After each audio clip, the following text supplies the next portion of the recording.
You are now rocking with the hottest boxing podcast in the land with your host, Coach Malachi Williams. True.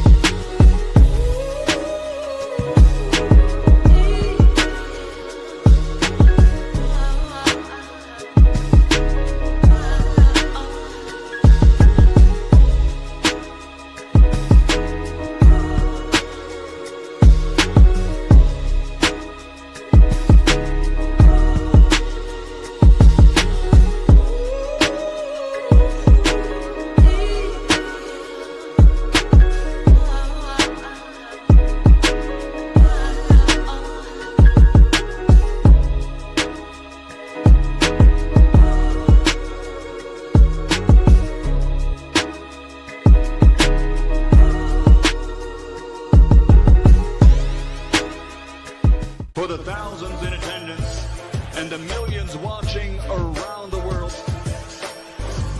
ladies and gentlemen, let's get ready to rumble!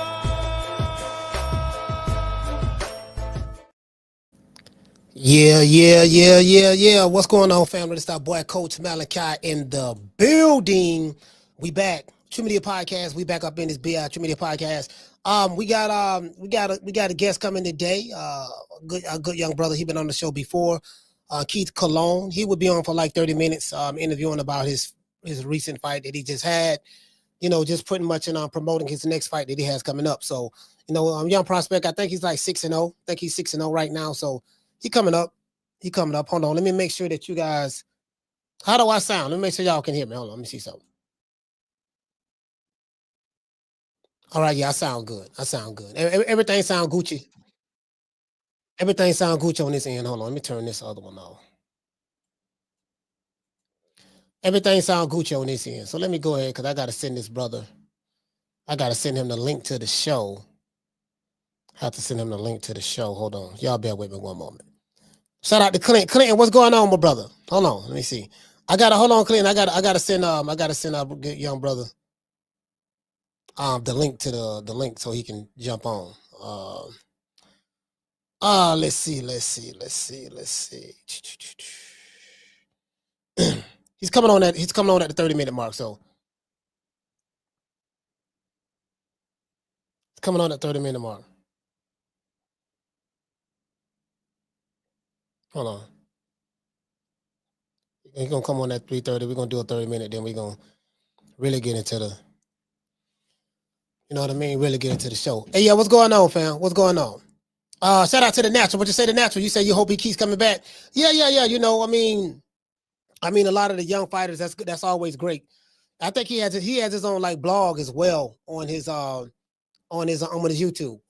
as well. So you know what I mean. So I'm not gonna lie to you, bro. Shout out to Miss Penny Isaac. Penny, what's going on? You know, I kind of like I'm becoming a lot more tech savvy now myself. I'm becoming a lot more tech savvy, and the more that I learn new things, and I'm learning different programs and different softwares, like every day, even at my age, I get a young nigga run for this money. I'm pretty sure the average young dude don't even know what I know on the technology when it comes to this technology and stuff now. Cause I'm doing it all the time, different softwares, how to use this, how to convert that, you know, and then things I don't know, I'm learning. You get what I'm saying? Softwares and hardwares, you know what I mean? Because you know, you got different tangible devices like this C-Tech multi-view monitor I have right here, like this Blackmagic ATM Mini Pro, hardware like that, different cameras, you know, Sony A6100, Sony ZV E10 right here to my right. You know, I got a Canon R10 over there. You get what I'm saying? So you got to learn how to work all that shit, man. But I mean, that's just the nature of the beast, especially now when you're doing this shit. Let's give everybody that's here a round of applause.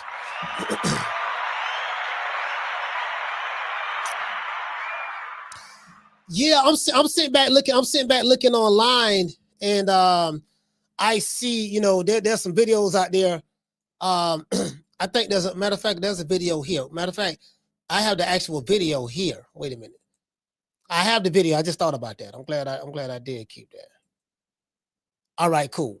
All right, cool. So there's a video out where Devin Haney, like when he does media, he only do like the bigger platforms, the ones that are more white corporate owned. You get what I'm saying? So and pretty much for the most part, most of those fighters do. They don't really do grassroots interviews, but they're gonna do more of the white corporate stature, like the zones, like the rings, like the you get what I'm saying? And that's pretty much that's pretty much because you have two types of I want to say this. I want to make sure I'm saying this right. You have two types of movements, right? You have the artificial movements. I'm gonna give you an example of what an artificial movement is. The artificial movement, and the media does it all the time. Media is controlled by the government, right? Anytime or a powerful entity that runs the government, because we know our elected officials are just puppets of the NGOs that we don't see that control them, presidents and everything, right? Doesn't matter who it is, what country, when it doesn't matter. Mexico, kings, queens, it's all on fall under the same banner. What the media would do is they will artificially try to make you think that someone is popular and they're not, or they're not as popular as they're making it seem out to be. Like, perfect example, if the media is political, and we have a very political media that's controlled pretty much by one party for the most part, and so you'll see a CNN, you will see an DNC, you will see a PBS or whatever. You'll see all of the mainstream media outlets, Fox, whatever, right? When the media, this is what I was telling you guys about manipulation. When you have a celebrity or a fighter or just any or a basketball player or a football player or a politician, and let's just say if the mainstream media is constantly telling you how great this person is great, he's the greatest, he's the greatest, he's this, he's that, he's that, he's this, he's that, he's that, he's this, he's whatever, or this is the greatest politician, this is why you should vote for him, and this party is the great party and the other party is the bad party, and it's overwhelmingly leaning that way. That's called manufactured popularity. So you may get known or popular because of the media. It doesn't mean that the people are backing it. And then you have grassroots. Grassroots is a little bit more it's a little bit more organic. Grassroots is a little bit more the people are backing you. You came from the ground up, work your way up. The people acknowledge that.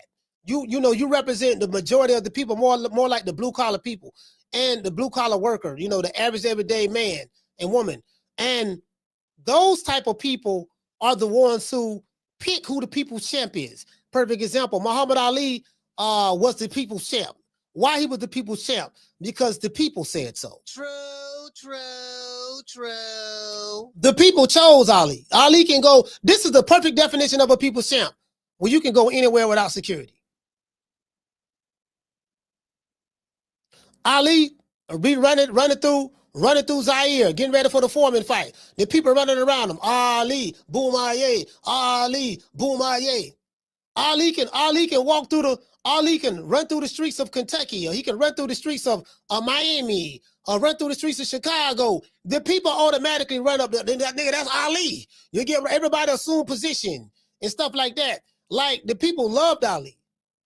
I'm gonna give you another guy, Mike Tyson. Bro, I remember in the 80s, Mike Tyson used to come down to Miami. That's when they had that's in the cocaine cowboy days. They had what the big dope boy out of Carroll City. He did time and got out and stuff like that. Convertible Burt. Doggone Mike Tyson used to be in Miami with Convertible Burt shooting dice. Snorting coke and all that stuff there too. But you get what I'm saying? That, nobody, that's Mike Tyson. Mike Tyson can walk through Brooklyn in the hood. Nigga, that's Mike. All the dope boys, everybody form ranks. They gonna protect him, make sure nothing happened to him, and watch him. That's the people's champ. So you have manufactured champs and you have people champs. True. Just want to throw you out there. Just want to throw that out there. Just know whoever the media backs is the manufacturer guy. So it's very important for fighters, young fighters, to build a grassroots movement. You have to build it grassroots, because when everything fails, the people are going to be there through your ups and your downs.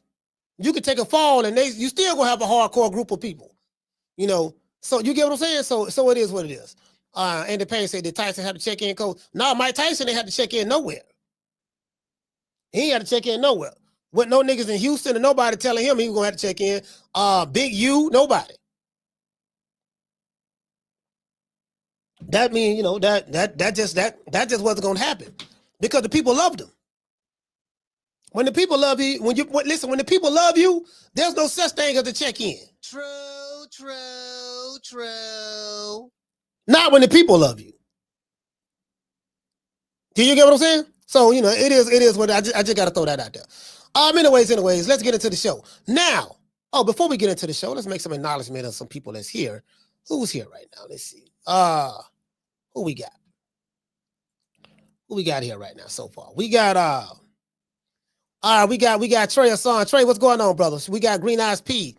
We have the Natural. We have Braska Raj. We have Braska Raj. You know, we have Mr. Hot Top. He said, "What about Floyd?" No, Floyd wasn't the people champ. The people didn't fuck with Floyd. Like, Floyd was Floyd was he's the boxing great, all that stuff there. But people champ, hell no. Floyd don't even give a fuck about the people. You know, you can't be a people champ and don't give a fuck about the people. You know what I mean? So Floyd never give a fuck about the people. It was about me, I, worship me, get on your knees, me, I. I'm the greatest fighter that ever stepped on the planet. Worship me, me, I. You know, I just bought a new car. I just bought this. I just bought that. I just bought this. I just bought that. I got more money. You get what I'm saying? That's not the people champ. To this day. You know what I mean? Floyd was never that. You get what I'm saying? So, you know, anyways.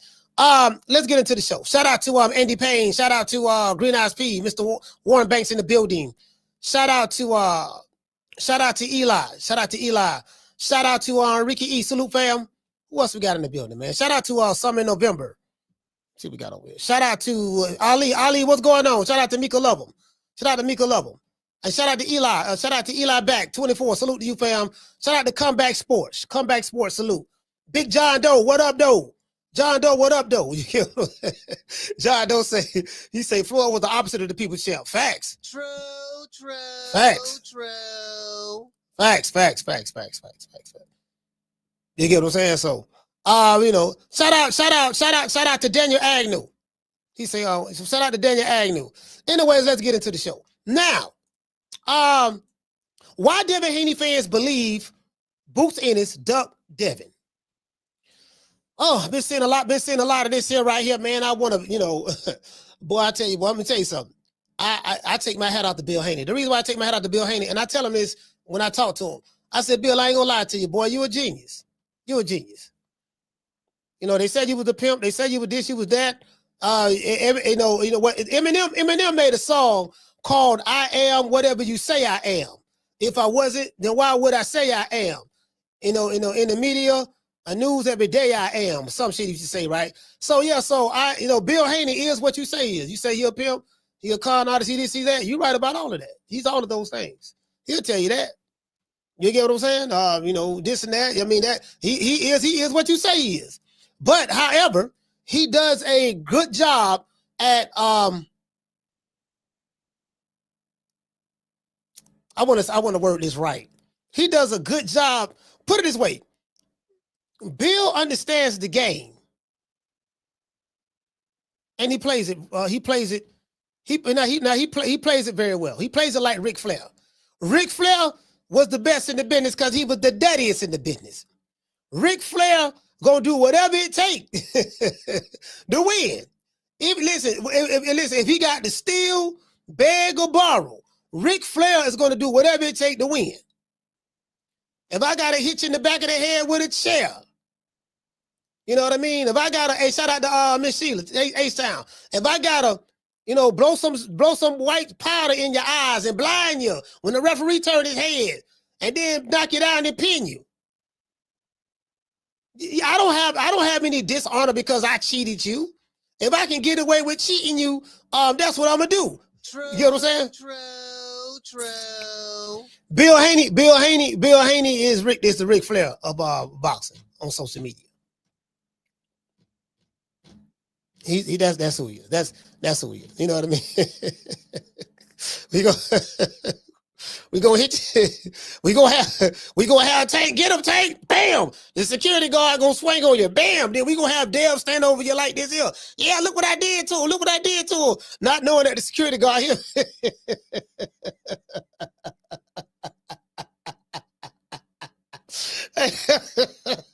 Yeah.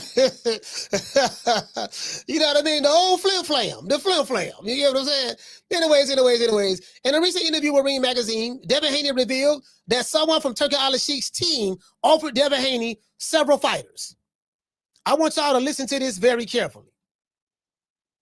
When you're dealing with Turki Alashikh and he wants to make a fight, no one comes to Turki Alashikh with a list, demands, none of that. You can talk to him, say, hey, man, you know, well, listen, Turki, man, I wouldn't mind fighting for you, this and that. Can't we, you know, once you sign up for the initiative or whatever the case may be, you know, hey, man, who do you want to fight? Yeah, I want to fight this, that, you know, and they put that together because they got the money to do it, right? They got the money to do it.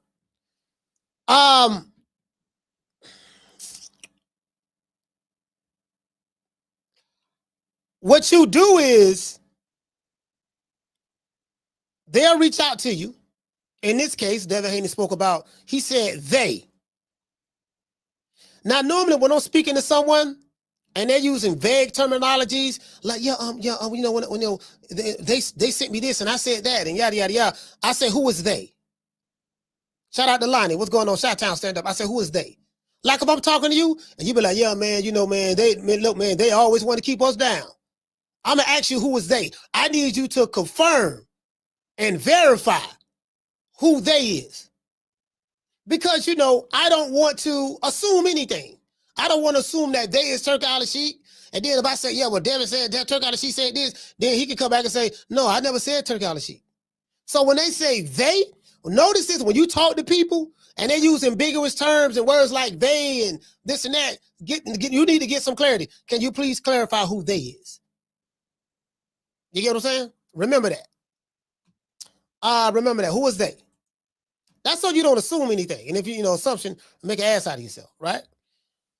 In a recent interview with Ring Magazine, Devin Haney revealed that someone from Turki Alashik's team offered Devin Haney several fighters.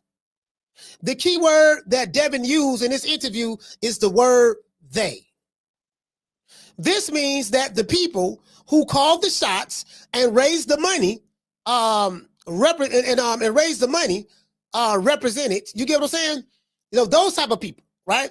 You know, the people who call the shots and raise the money represent the they in this equation. Just want to clarify that. Haney says that he wanted Ryan the Ryan Garcia fight, but Ryan wasn't available. Then he said they, which pretty much means a member from Turki Alashikh's team, offered him the T.O. fight. He wanted the T.O. fight. But T.O. turned down the $11 million offer. We know that. To this day. Then Devin says they again. I'm gonna play the videos. I'm gonna play the video so you can hear it. Then he said they again offered him Jaron Boots Ennis. Devin then proceeds to say that he accepted the offer. If you accept an offer, that means someone propositioned something to you. You looked at the ones who propositioned it to you, and you say, you know what, I accept what you are propositioning me. Meaning this was your idea that you brought this to me. You bringing this deal to me. You get what I'm saying? Just want to clarify that. Some of these niggas are slow. Devin says that they offered him Jaron Boots Ennis. Devin then proceeds to say that he accepted the offer from they, but he wanted to fight Boots at 147 pounds. According to Devin Haney, Boots countered through whoever the middleman was, the they is. Boots countered by saying that he wanted to fight at 152 instead. Devin said that he rejected that counter offer, by saying that he never fought at 147 pounds before. So why would he fight at 152? That constitutes, so a lot of Devin Haney fans feel that this is Jaron Boots Ennis ducking. This is a duck, right? This is what they're saying. Then Devin confirmed that they offered him Brian Norman Jr. And he said he accepted. Now, the key word is they. Notice I keep going back to that 4-letter word. They are Turki Alashik or someone from Turki Alashikh's team. I'm clarifying who that is. And I'm pretty sure every fighter on the planet can back that up. They is someone from either Turki Alashik or someone from Turki Alashikh's team who gave Devin Haney his list of fighters to choose from.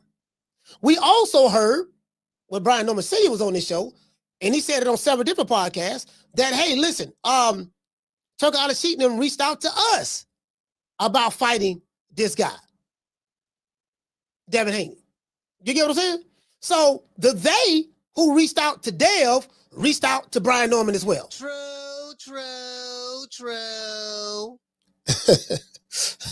All right. So that's what they means. You get what I'm saying?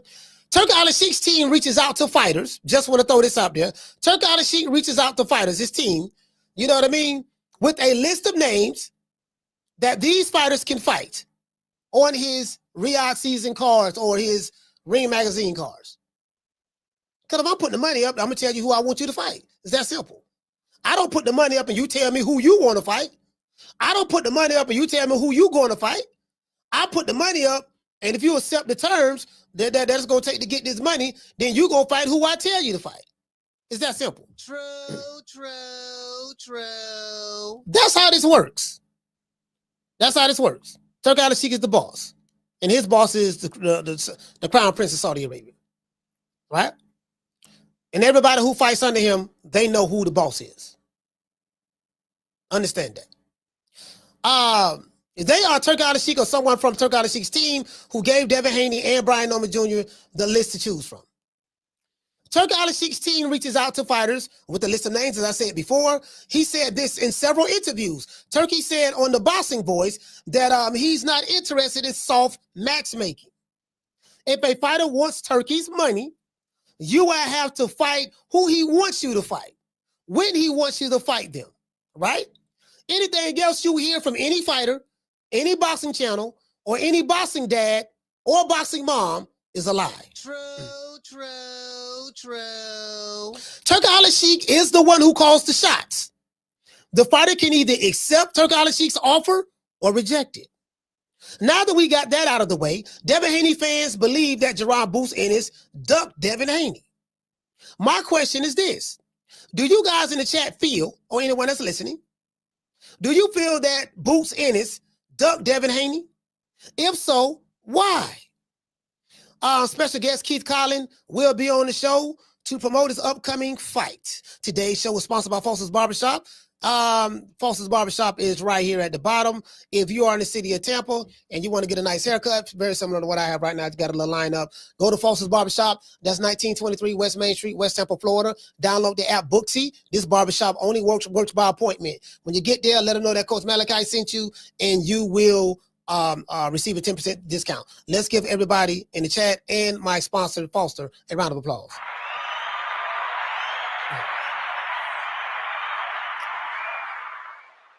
You get what I'm saying? So hey man, I just want to throw that out there. That's what the people are saying, but that's what these guys are saying right here. Let's do this. Let's go over here. This is Devin Haney, right? Hope you guys can see this. And I'm gonna read to you what the people are saying in the chat. So in the comment section. So you'll know. Now then it was like, okay, Ryan Garcia was out. Chia was out. Mm-hmm. Now who was next? Mm-hmm. Who was the next best guy that I could fight? Yeah. And we reached out. Well, they came with Boots Ennis. Okay, so he said, and we reached out. We reached out. And then guess what? Well, they came. Then he stopped it. He said, well, they came with Boots Ennis. Who was they? Let's continue. With Boots Ennis, we say, yeah. We said, let's do it. But we want to do it at 147. They came back with. He say they came back with, let's go. 152. I'm like, why would I fight at 152? I never even fought at 147. No, we can do it at 147 or not. Yeah. So then he moved up or whatever. And then Brian Norman, now then it was like, okay. Bruce Gass said, what weight class is 152? The same weight class is 144. The same weight class that Devin Haney and Jose Ramirez fought at. What weight class is 144? True. It's the same weight class. You get what I'm saying? Anyways, we have our special guest here, Mr. Keith Cologne. Sorry about that. Let's give our brother a round of applause.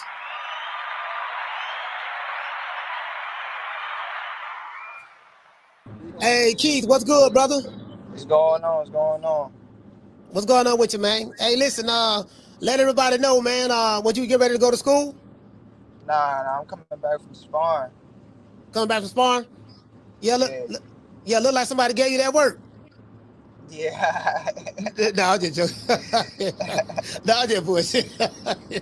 hey, listen, man, let everybody know, man. Look at you, just listen. Your last fight, what that was, probably a few days ago, right? On the 12th or 13th or something like that? No, last month in June. Last month in June. Yeah, last month. What the dude name? You fought Robin Ellis, right? Yeah, Robin Ellis. So let everybody know where that fight was at. Who may not have seen it? Philly. The 2300 Arena in Philly. Who card was that on? OTX, overtime boxing. So you still so let everybody know you're not with a promoter right now. You still independent, right? Yeah, I'm an independent fighter. Man, yeah, okay, you have froze a little bit. Okay, you're independent. So explain to me what type of research you had to do to prepare for this opponent you just fought. Because you stopped him, but let everybody know who may not have seen it. All right, look like he froze up. All right, look like he froze up. It looked like he froze up, y'all. Sorry about that. I guess he's driving. So, but Keith Collins just fought a guy. He just fought a guy named Robin Ellis. He just fought Robin Ellis. Matter of fact, here we go over here. Let me see. Let's see if he's back. Nah, he fell off. He just fell off. You know what I mean? So I don't want to get into the show topic without. I told him, I don't want to get into the show topic, until we go. All right, you back? Yeah, I'm back. All right, no problem. So, all right, so second round. So you stopped this guy in the second round. Let us know what type of research you went through in order to prepare for that opponent. I didn't do much research because I was supposed to fight. So I was supposed to fight a week before that, but the fight fell through. Mm-hmm. And so that was actually like a late notice, a late fight. But he was a solid opponent still. But I didn't really do much research. I just saw him. I saw like a couple rounds, but that was really it. Like we didn't really prepare or like did anything special specifically for him. It was just more so making sure that I was sharp, that I was doing the things that I was supposed to do in training. All right, so for all those who don't know, I think this guy's like he was 6-10, he's 6-11 now that you beat him and stuff like that. So right now, your record is what? What you 6-0? 6-0. You 6-0 right now. So let everybody know when you're coming through the ranks right now, you're independent. Pretty much explain to them the business aspect of what it's like to be an independent fighter. What I mean by that is, okay, you got to pay for your own hotels, you got to pay for your own sparring. If you can, you got to book your own shows. When you book your shows, sell your own ticket. Explain to people what you got to go through. So basically, it's like when you're an independent fighter, it's like you become your promoter, you become the manager, you become everything in between. So, and in my case, my dad, he's the one that be finding like matches. Getting contact with matchmakers. It's not like we just have a slot and somebody do everything for us. Nah. So my dad, he's the one like finding matches for us, looking for opponents, and then he'll contact like the commissioner to see or the people, the promoter, to see if things go through. But then the more so on like the pay part is like, we have to pay for these fights. You know what I'm saying? It's not sometimes the promoter will pay for it, but most of the time, we have to pay for the fight just because we're not signed yet. It's like it kind of don't make sense for them to be like, business wise looking out for us if if we not signed to them. You get what I'm saying? Yeah. So yeah, we had to come out and pay for the opponent and do the whole negotiating, and then once we get that squared away, you know we had to sell tickets, of course. But sometimes it depends on who we work with. But we got good relationships with a lot of good promoters, so thankfully that we be able to have our way for most of the negotiating process. Oh man, that's good, man. The reason why I wanted you to explain it, Keith, is because a lot of people in the chat don't understand the difficulty of being doing it independently. And I have a music industry background, so I relate everything to that. Okay, look, it's just like you're an independent rapper. Now, instead of you being signed to a major label, in your case, a major promotional company, you got to be the one out there to print those flyers up. You got to be the one to sell those tickets, book the venues, go in the studio and, produce your, you know what I mean? You got to pay for the trainer, to pay for the engineer to mix the song, and you go rap, you know what I mean? Whatever you do, Right. It's the same thing. So what I will say that I like about what you're doing, and I was saying this in the beginning of the show, it seemed like you're building a grassroots following. How important that is to you? I feel like that's major, just because you always got to have a foundation no matter what you do. And but like how you said, having grassroots followers, you gonna always come back. They gonna always be there to support. It's just people that really want to see me win, see me succeed. Just because of the fact like where I come from, my ties that I may have to them. You get what I'm saying? Whether it's family, whatever the case may be, it's real genuine supporters. It's not just like, you'll have some fans that they'll switch up on you just on a bad night, So I'm grateful to have like the genuine ones that just genuinely want to see me succeed and grow. I'm gonna be honest with you, bro. Like you got a wonderful personality. I don't see you going through certain things that some fighters may go through out here just with the fan bases. It's just you're a likable person. You're very marketable. You're very marketable. You let your dad know you got to start getting them. When you get a little profile, get a little bigger, start getting them corporate sponsorships. Now you're gonna have to. You get what I'm saying? You can do that.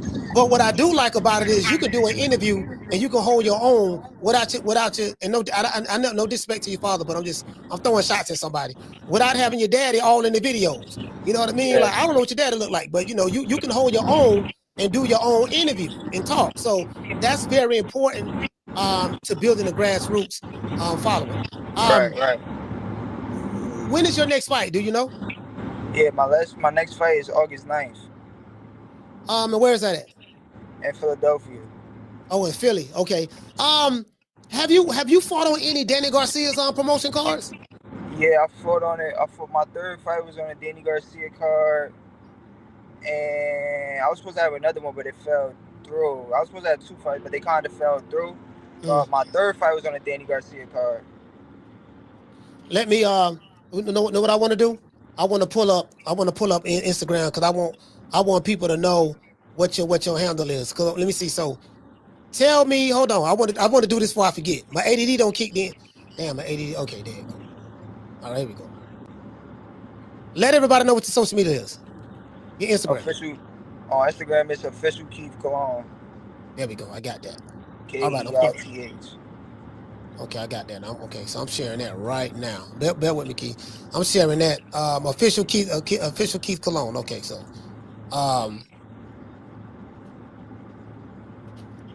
Keith Cologne IG. And I'm dropping it right there so everybody can get to it. Y'all please follow this brother right here. And okay, then so now check this out. The next fight, August the 9th, you're gonna fight in Philly. Where do you find the discipline? Because how old are you? 22. You're 22 years old. At 22 years old, you're very mature. You can hold your own. You give great interviews. You're marketable. If you continue to go down the trajectory and stay dedicated to the sport and do all of the things that your father advises you to do, and the people who you may have around you, it appears that he's allowing you to be your own man. That's wonderful as well. But later on in the future, when you build and get bigger, you get what I'm saying? How? Because you have a YouTube channel. How will you continue to keep keep contact with your fans, the people who support you? Really, like as I get bigger, I want to kind of do it like the old school way. Right now it's a little tougher. But I really want to do like community work. I got something in the work, but I feel like community work is big. It's important, and because where I'm from, it's like I don't know about other spots, but where I'm from, we don't really have too many people that's like successful that made it out. It's like you hear about it, but it's not too many people that like come back and really, just rub shoulders with the people that's there, So, like I remember growing up, I just thought I was gonna be a basketball player, a football player, like but it seemed far-fetched at the same time, like I didn't know how I was gonna do it. So I feel like that's the main thing, is just opening up avenues for younger kids and really just giving them a blueprint. Like, look, you want to do that? You can do it by this, and this. You got to go to a good high school, good college. It'd be easy if you got, a GPA over a 3.0. You get what I'm saying? Like, a lot of people, they don't understand, like, certain things. But, yeah. So just rubbing shoulders, giving back to the community. Man, so Keith, so your style of fighting, explain to the people, like, right when you get ready for a fight, you're training, you're putting all the work in, and of course, by you being on your independent grind, if you stay ready, you ain't never got to get ready. So you got a lot on your plate. Boxing is your life. You focus, but explain to the people, like, what mindset that you go through before the fight and right when you land the fight. Let's say you fight August the 9th. What's your mentality right now? Are you locked in, or is it like, where are you at right now mentally? Yeah, nah, I'm locked in for sure. I don't really think about fight night until fight night is here. I'm just thinking about training and pushing myself hard every day. You know what I'm saying? How can I be better? How can I push myself harder than I pushed myself yesterday? So it's like that's my mentality right now. Just keep bettering myself, bettering my skills, just mentally becoming sharper, still staying sharp. But once fight night comes, it's like, I don't know. It's really I can't explain it. You gotta kind of just experience it for yourself to understand. But it's just like, it's a switch that turned on. It's like it's time to lock in for real. It's like all the hard work is done. Now we either about to just have fun or demolish. You feel me? So that's the mindset. I mean, you fight at featherweight, right? Right. So that's 126. Coming out, and you're from Newark. From Newark. Okay, coming out of Newark. I know who Shakur Stevenson is. We went through the Olympics and stuff like that. And then you being Boricua yourself. Again, hold on. I got to pivot. Now, I got my main man, Edgar Berlanga. I call him the Puerto Rican assassin. Now, I don't. Now, we looking for another Puerto Rican assassin. You being Puerto Rican, we're gonna be watching you now. We're gonna watch you very closely, brother. So we wanna pass that title down. But Edgar Berlanga, he don't win Hollywood on us. But you being from Newark, watching Shakur, just other fighters. Give me some examples of some of the fighters that you might have studied or admired or whatever. Yeah, I studied Ricardo Lopez a lot. I studied. Let me see. I studied a lot of Willie Pep. I studied a lot of like guys like James Toney. I watch a lot of old school guys, Ezra Charles, Mike McCullum. I really like the old school guys, because they style is just a little different. How they stand, their movements, they posture in the ring, their demeanor is more calmer, But more current fighters, Terrence Crawford, Andre Wolf, Floyd, for sure. I just like watching the greats, only the greats. Man, that's dope, man. You said Ricardo Lopez, man. He went to talk about Ezra Charles, and I'm like, man, because some of these fighters, not your age fighters seem like you guys are a lot more well versed than the ones who are like 26, 27, 28, because that crop seem like they don't really know nothing about that. I see them shit on old school fighters. Like they don't, and it's like, dude, like your style. Or the style that you use, what is the shoulder roll, it's called the Philly shell. It comes from the very same, some of the old school niggas who you shitting on. They have a pound for pound list because of Sugar Ray Robinson. So you can't shit on Sugar Ray, but then say, yeah, man, I'm in the pound, I'm in the pound for pound. But how you proud to be in the pound for pound, but you shitting on Sugar Ray Robinson? So some of these guys, they really don't know that they're good talent, they talented, but they don't know their history. They don't. They're ignorant when it comes to boxing as relate to that. But I just appreciate the fact that you being the age that you are, 22, and you speaking of these great legends like that. That tells me a lot about you. What is the plan? So you independent. How long do you playing? And I know I asked you this question last time, but there might be some people here that wasn't here before. What is your plan? How long do you plan on staying an independent fighter? Realistically speaking, until I really started hitting like the 8 to 10 round mark in my career, because like right now it's easier to stay independent. We got more control, but it'll only make sense to bring a promoter along at the contender stage, the world title stage. At that mark, that's when it makes sense. I mean, it depends on who you are, but for me right now, I'm fighting 6 rounds and we move up to 8 rounds, and like in the middle of like my 8-round career, going into like the 10 rounders, that's when I'm sign and with a promoter and move on from there. Man, that's dope. That's dope, man. There might be some young ladies in the chat. It might be because we got a lot of women watch this show. You know what I mean? Let the tenderonis, the honey dips, and even the vintage tenderonis. Let them know. If they want to holler at you, how they can get in contact with you. Nah, you can't get in contact, man. I'm focused. Good answer. Yeah. Hey, but they're gonna be trying to holler, boy. Anyways, but listen, Keith, check this out. So Philly, do you plan on doing some fights in Jersey? Yeah, for sure. It hasn't been any like big fights yet in Jersey, but we looking for like the biggest fights coming out. I got a fight. Like my fight schedule for the next for the end of this year is pretty booked already. I don't want to say it because a lot of things fall through, but we were just looking for like the biggest opportunities to put on for my people, to put on for the fans, everybody that's tuning in to my journey. We just looking to make it bigger and bigger each time. So that's the main thing for us, whether it's in Jersey, New York, wherever it's at.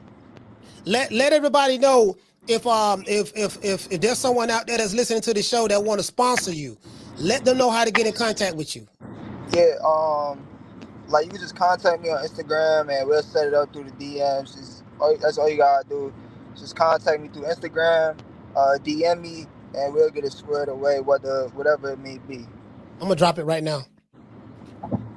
I'm dropping it right now. There we go. I just dropped it. So this is how y'all can get in contact with Keith, man. Get in contact with him. Please subscribe. Please follow him on Instagram, and it'll lead you to his YouTube and everything, social media. What I like about the young brother, he's very mature, as you guys can see. He can speak for himself.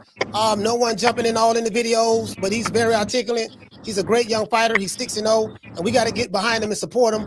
You see some of the legends that he likes and studies. So that tell you everything, because that tell you a lot right there about the young man. So please check him out, give him a shot, and look at him, man. And we gotta follow this Keep Cologne movement. That's what we gotta do. We gonna promote the young fighters, and we gonna follow their career, bro. Simple as that.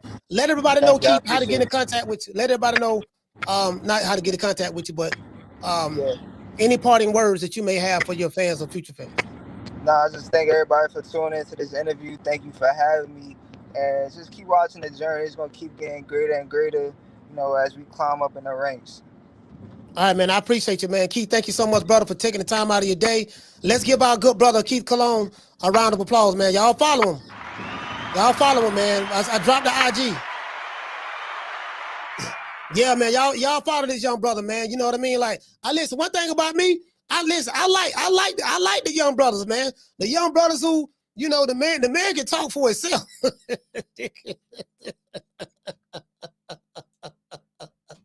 Hey, the man can talk for himself. You know what I mean?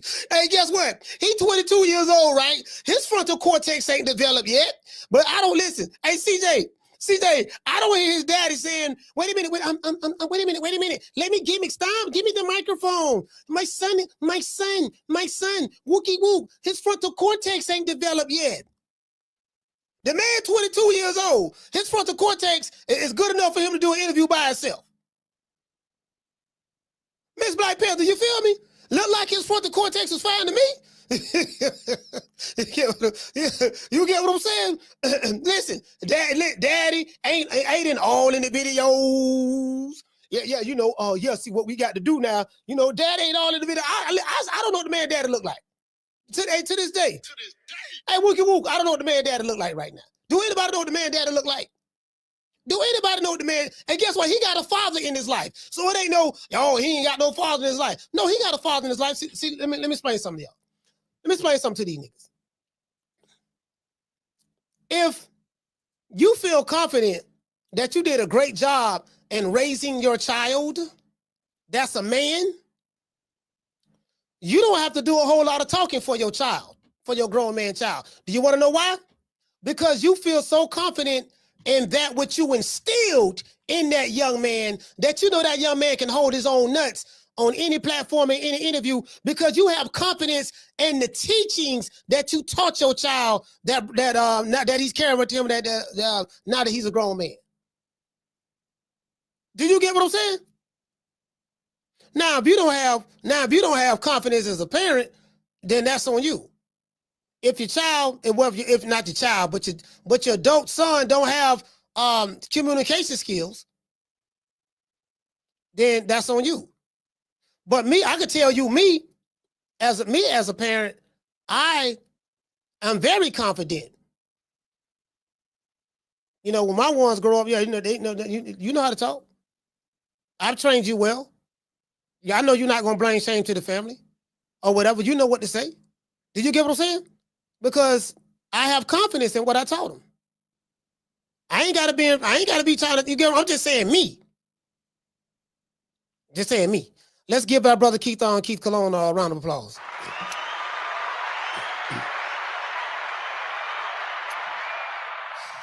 Yeah, it is what it is. It is what it is. Now let's pivot a little bit. Let's get back to this here.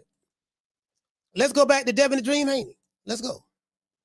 Ryan Garcia was out. Chia was out. Mm-hmm. Now who was next? Mm-hmm. Who was the next best guy that I could fight? Yeah. And we reached out. Well, they came with Boots Ennis. We said yeah. We said let's do it, but we want to do it at 147. They came back with 152. I'm like, why would I fight at 152? I never even fought at 147. No, we can do it at 147 or not. Yeah. So then he moved up or whatever, and then Brian Norman. You know, now then it was like, okay, Ryan Garcia was out. So basically, he's just saying that, you know, who he wanted to fight, this and that, yada yada yada, blah this quasi, and then he said they brought this, they brought that, and you know whatever. All right, let's go here. Cause I like to see what the people talk about. So according to Boxing on X says Virgil wants to fight at 154. Boots, let's fight at 147. Haney, let's fight at 147. Boots says let's fight at 152. Norman wants to fight and unify at 147. Boots, I can still make 147, but that Norman smoke is too much, so I'd rather move up and face a tune-up instead. Oh, it's amazing. Hold on. Somebody sent me a video about the tune-up. Robert Garcia's brother. I forgot his name. Oh, it's on X. It's on X. Hold on. I think I retweeted it to myself. hold on, let's go. This guy say Boots is who I think of when I hear all talk, no action. This is what the people are saying about Boots. Boxing Heads podcast says everybody knew it was time for Boots to move up when he was looking like a scarecrow at weigh-ins. Okay. This guy say, because you are the king of catch weights and running. This guy say Boots by 1 million. This guy say because you already 168 fight night. They talk about Devin Haney. This guy says, bro runs from lightweights. He ain't going up. The Raven says because he's scared. He said Crawford is moving up how many weight classes? So this guy say that Boots is scared. Big Hooray says he wants to fight at 147. Fight night, he'll be 157. This guy said Conor Ben did it with Eubank. But Ben has something Haney doesn't. It's something you can't teach or buy. This guy said, why not? Why didn't you go up? He said, you rehydrate hella. You know, he said he rehydrate a lot. And 152 is close to your natural weight class. This dude said that Brian Norman is too small for you. Why not go to 152? Now, he did say Brian Norman was small. He said that. This guy said the same effort reason you want Kerr and Tank to fight you at 147. This guy said he moving up. So why you at 147? He's never fought above 147, and you haven't either. He making it sound like Boots has all of the advantages when this fool should be fighting at 154, 160 with his weight bullying self. This dude said not a Haney fan at all, but he's right. Boots trying to fight at 152 is weird. This dude says Boots moves so weird, bro. This guy says Victor Conte admitted that he can beat Vada. That is true. Victor Conte did say in videos that he can make a test to beat. He can make a PED or whatever that'll beat any drug test. Matter of fact, I was just looking at that video this morning. I think it was this morning or yesterday, something like that. That is true. He did admit that. He did say that. That's on video right now. It said Victor Conte admitted that he can beat Vada, and this is why people are so few people talk about Vada. You know, they talk about, you get what I'm saying? They feel the way they feel about Vada because of Victor Conte's association with it. Some people capping for Vic, trying to say, oh, he ain't got nothing to do with it. I'm like, yeah, nigga, yeah. It's too many receipts out there that says the opposite, but that's neither here nor there. But anyways, you say Victor Conte admitted that he can beat Vada, and how is this guy still allowed in the sport? Either everyone is dirty and they pick and choose who to expose, or everyone working with Conte is dirty and they test clean because of Victor Conte. Both of those things could be true at the same time. Matter of fact, I agree with everything this dude said right here. You know what I mean? Like literally, I don't, this guy right here say, would love to hear you call. I said, would love to hear your Algieri thoughts on this. Boots has ducked every big fight, ? Turned down 2 fights with Turki, Haney, T.O., and Virgil twice. You say they can spin it. They can spin the narrative on Boots side. And that Boots side, that'll probably be YSM, Greg Hackett, and all them. That's you know how they roll. And then of course the Boston boys and all those guys, you know how they roll with the Haneys and stuff like that. So and Blue Bloods and stuff like that. So everybody pretty much got their side. You know what I mean? It is what it is, and I get it. I understand that. He say they can spin the narrative on Boots side however they want to. But why you need warm-ups at 154 or tune-ups? See, normally how it goes is this. When you are a champion in a former division, when you jump up in another weight division, you immediately challenge the champion. Floyd Mayweather used to do it. Terrence Crawford been doing this since 2014. Once he won the title in 2014 from Ricky Burns, he moved up to 147. 140. I think he started fighting the champions and stuff like that, and then he went from there. I don't know if he fought a champion in his first fight, but either first or second fight, but it is what it is. Then he moved up from there, and when he went to 147, directly went at the champion, and then eventually him and Errol Spence ended up fighting, and Spence ended up going. You get what I'm saying? So, Spence stayed at 147. So I think he started at 152, then he went down to 147. But you get what I'm saying, though. Usyk, same thing. I want to fight the champions. I move up to heavyweight. I want to fight the champions. But I think he had like two domestic fights, 2 or 3 domestic fights before he got Joshua or something like that. I think he fought Michael Hunter, Chaz Witherspoon. I could be wrong about the order. Then I know he fought Derek Chisora. And then I think after Del Boy, he fought Anthony Joshua. Yeah, I could be off by a fighter or so, but you get what I'm saying. This guy right here say 5 pounds, boxers not built like MMA fighters. This dude say, man, I don't like Devin, but get Boots out of boxing. This dude say get Boots out of boxing. He said that nigga another project, Gervonta Davis, running from real competition. This dude said that Boots is another Gervonta Tank Davis. Why you say that? He always running from real competition. Lord have mercy. Hey, shout out to Dragon Leg. That's what this dude say. He said, why would Boots fight him when he clearly drained that 147? Y'all literally was saying skeleton, then he decides to go to 154. But to accommodate Devin, he got to get used to 154. And knowing Devin won't fight at 154, so Boots said, I'll fight you at 152. Not ducking, and Devin has no belt at 47. So catch weight is fine. So this dude say, what Boots saying, it's fine, it's okay. This guy say, I agree, makes sense. Like, why would a person at 168 fight at 168? They never even fought at 160. Makes me think it must be for the check or not to exactly win. Never mind, just thinking here. And this guy right here said, coming from a weight bully, he's talking about Devin Haney, coming from a weight bully, that says skills pay the bills. Coming from the weight bully that says skills pay the bills and weight doesn't matter. The power you have or how big you is. This is what Devin Haney he's quoting Devin Haney is saying. He said all of a sudden he don't want to apply it. And he keep calling people small. Go fight somebody your size then. Yeah, because he did say they did talk about how small Brian Norman was and stuff like that. So it is what it is. And this dude right here says this Boots want to fight you at 152, the same reason you asked to fight Tio at 144. That's a valid point. You can't make the argument, oh man, he don't want to fight at the weight. He want to fight at 152. I want to fight him at 147. Well, the same reason that Devin Haney fought at 144. He didn't fight at 140 when he fought Jose Ramirez, and they damn sure ain't fight at 147. You get what I'm saying? So it is what it is. So, but I mean, I get what he said. This guy say, Devin, you're too small. Haney crying about a higher weight. All right, let's go over here. Let's go over here. Bam. I want to see what these people got to say here too. He said, Devin Haney reveals failed Boots Ennis talks. Slam Brian Norman Jr. resume, all that stuff there. Yeah. I remember that. Man, you ain't fought nobody, man. Man, Terrence Crawford, man, you ain't fought nobody. Man, you ain't fought nobody, man. Man, you ain't fought nobody. Who you fought? Who you beat? Who you beat, man? Man, who you beat? Who you beat? You know what I mean? Yeah, listen.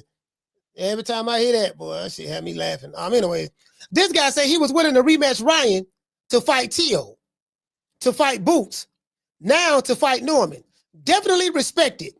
Half these fans' favorite fighters won't fight anyone. Still talk about A side, B side.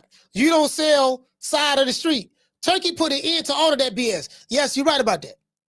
Yes, Turki did put an end to all of that. There is no A-side, cash cows, or none of that in boxing. It's Turki Alashik, and that's it. This guy said no matter how bad the casuals hate on Haney, he has one of the biggest hearts in the sport. You get what I'm saying? This is what the people are saying. On this video, and then you saw what the people were saying on Twitter. This guy say, despite what despite what they say about Devin, he has one of the best resumes in boxing at this time, and you can't knock it. This guy right here says he a real warrior and a man of his word. Can't take that away from him.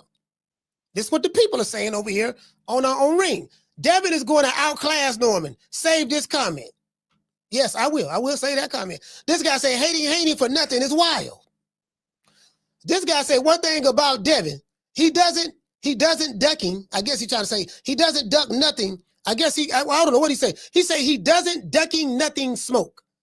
Does this make sense, y'all? One thing about Devin, he doesn't ducking nothing smoke. Okay. Devin doesn't ducking nothing smoke. He wants all the best fighters at his weight. All right. That must be some new English right there. This guy says Devin Haney don't duck anyone, and he have a lot of heart. So these people are overwhelmingly pretty much calling doggone Boots a duck. Because Devin Haney ain't ducking nothing, but Boots seem like he's shaking like booty meat. True. This is what the people are assuming or insinuating. Are there any Jaron Boots Ennis fans here today, though? Anything y'all want to call, I'm finna drop the phone line. This is what they saying. You get what I'm saying? You know, so some people feel that, but you know what I mean, Debo Dev, Debo Dev, you get what I'm saying? Sometimes, hey, listen, see, the Debo Dev thing is real. Hey, shout out to Wookie Woo. The Debo Dev thing is real. Here come Debo. Who? Debo. Niggas going to tuck in their chain, moving out of weight divisions. You get what I'm saying? Want to fight at it? Nigga want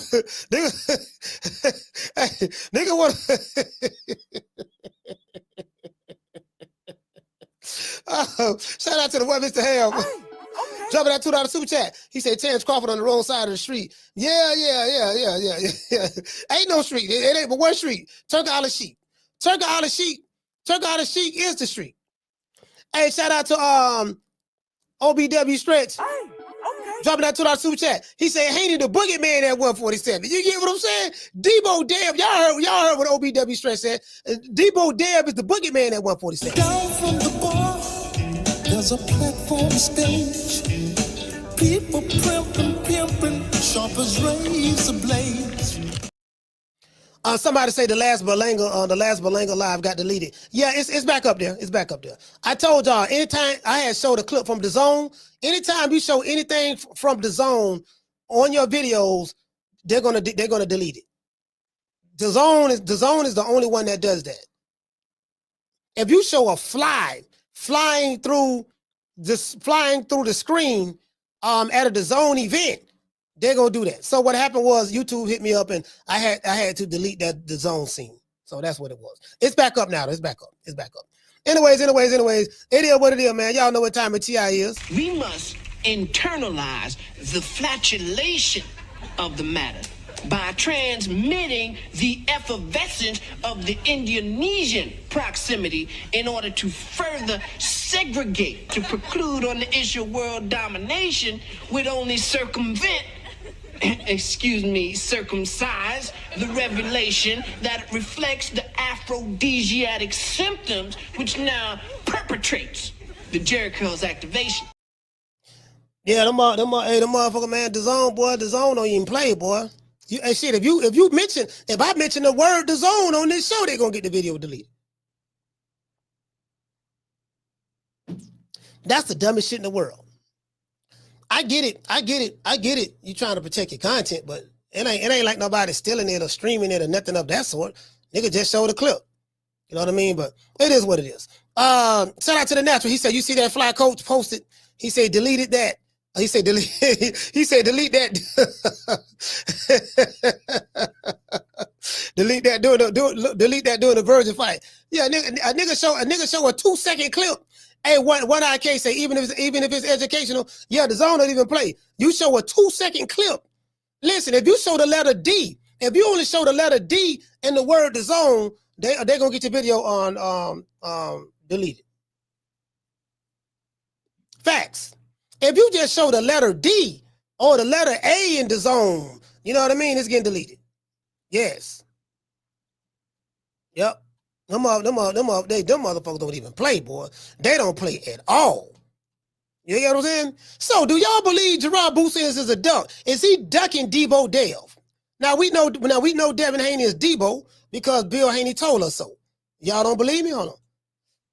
Let me look up Dollar Bill right quick. Look up Dollar Bill. Look up Dollar Bill.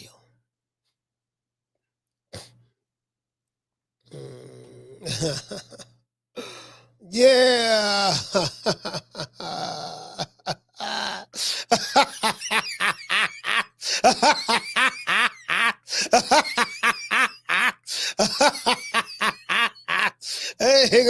Hey, all right with the kid. Y'all see Dollar Bill back there? Y'all see Dollar Bill back there? Shang-a-langing. You hear what I'm saying? You know, the best feet in boxing. the best jab in boxing. You know you know what I mean. The highest ring IQ in boxing. You know, whatever. You know, you get what I'm saying. All of that.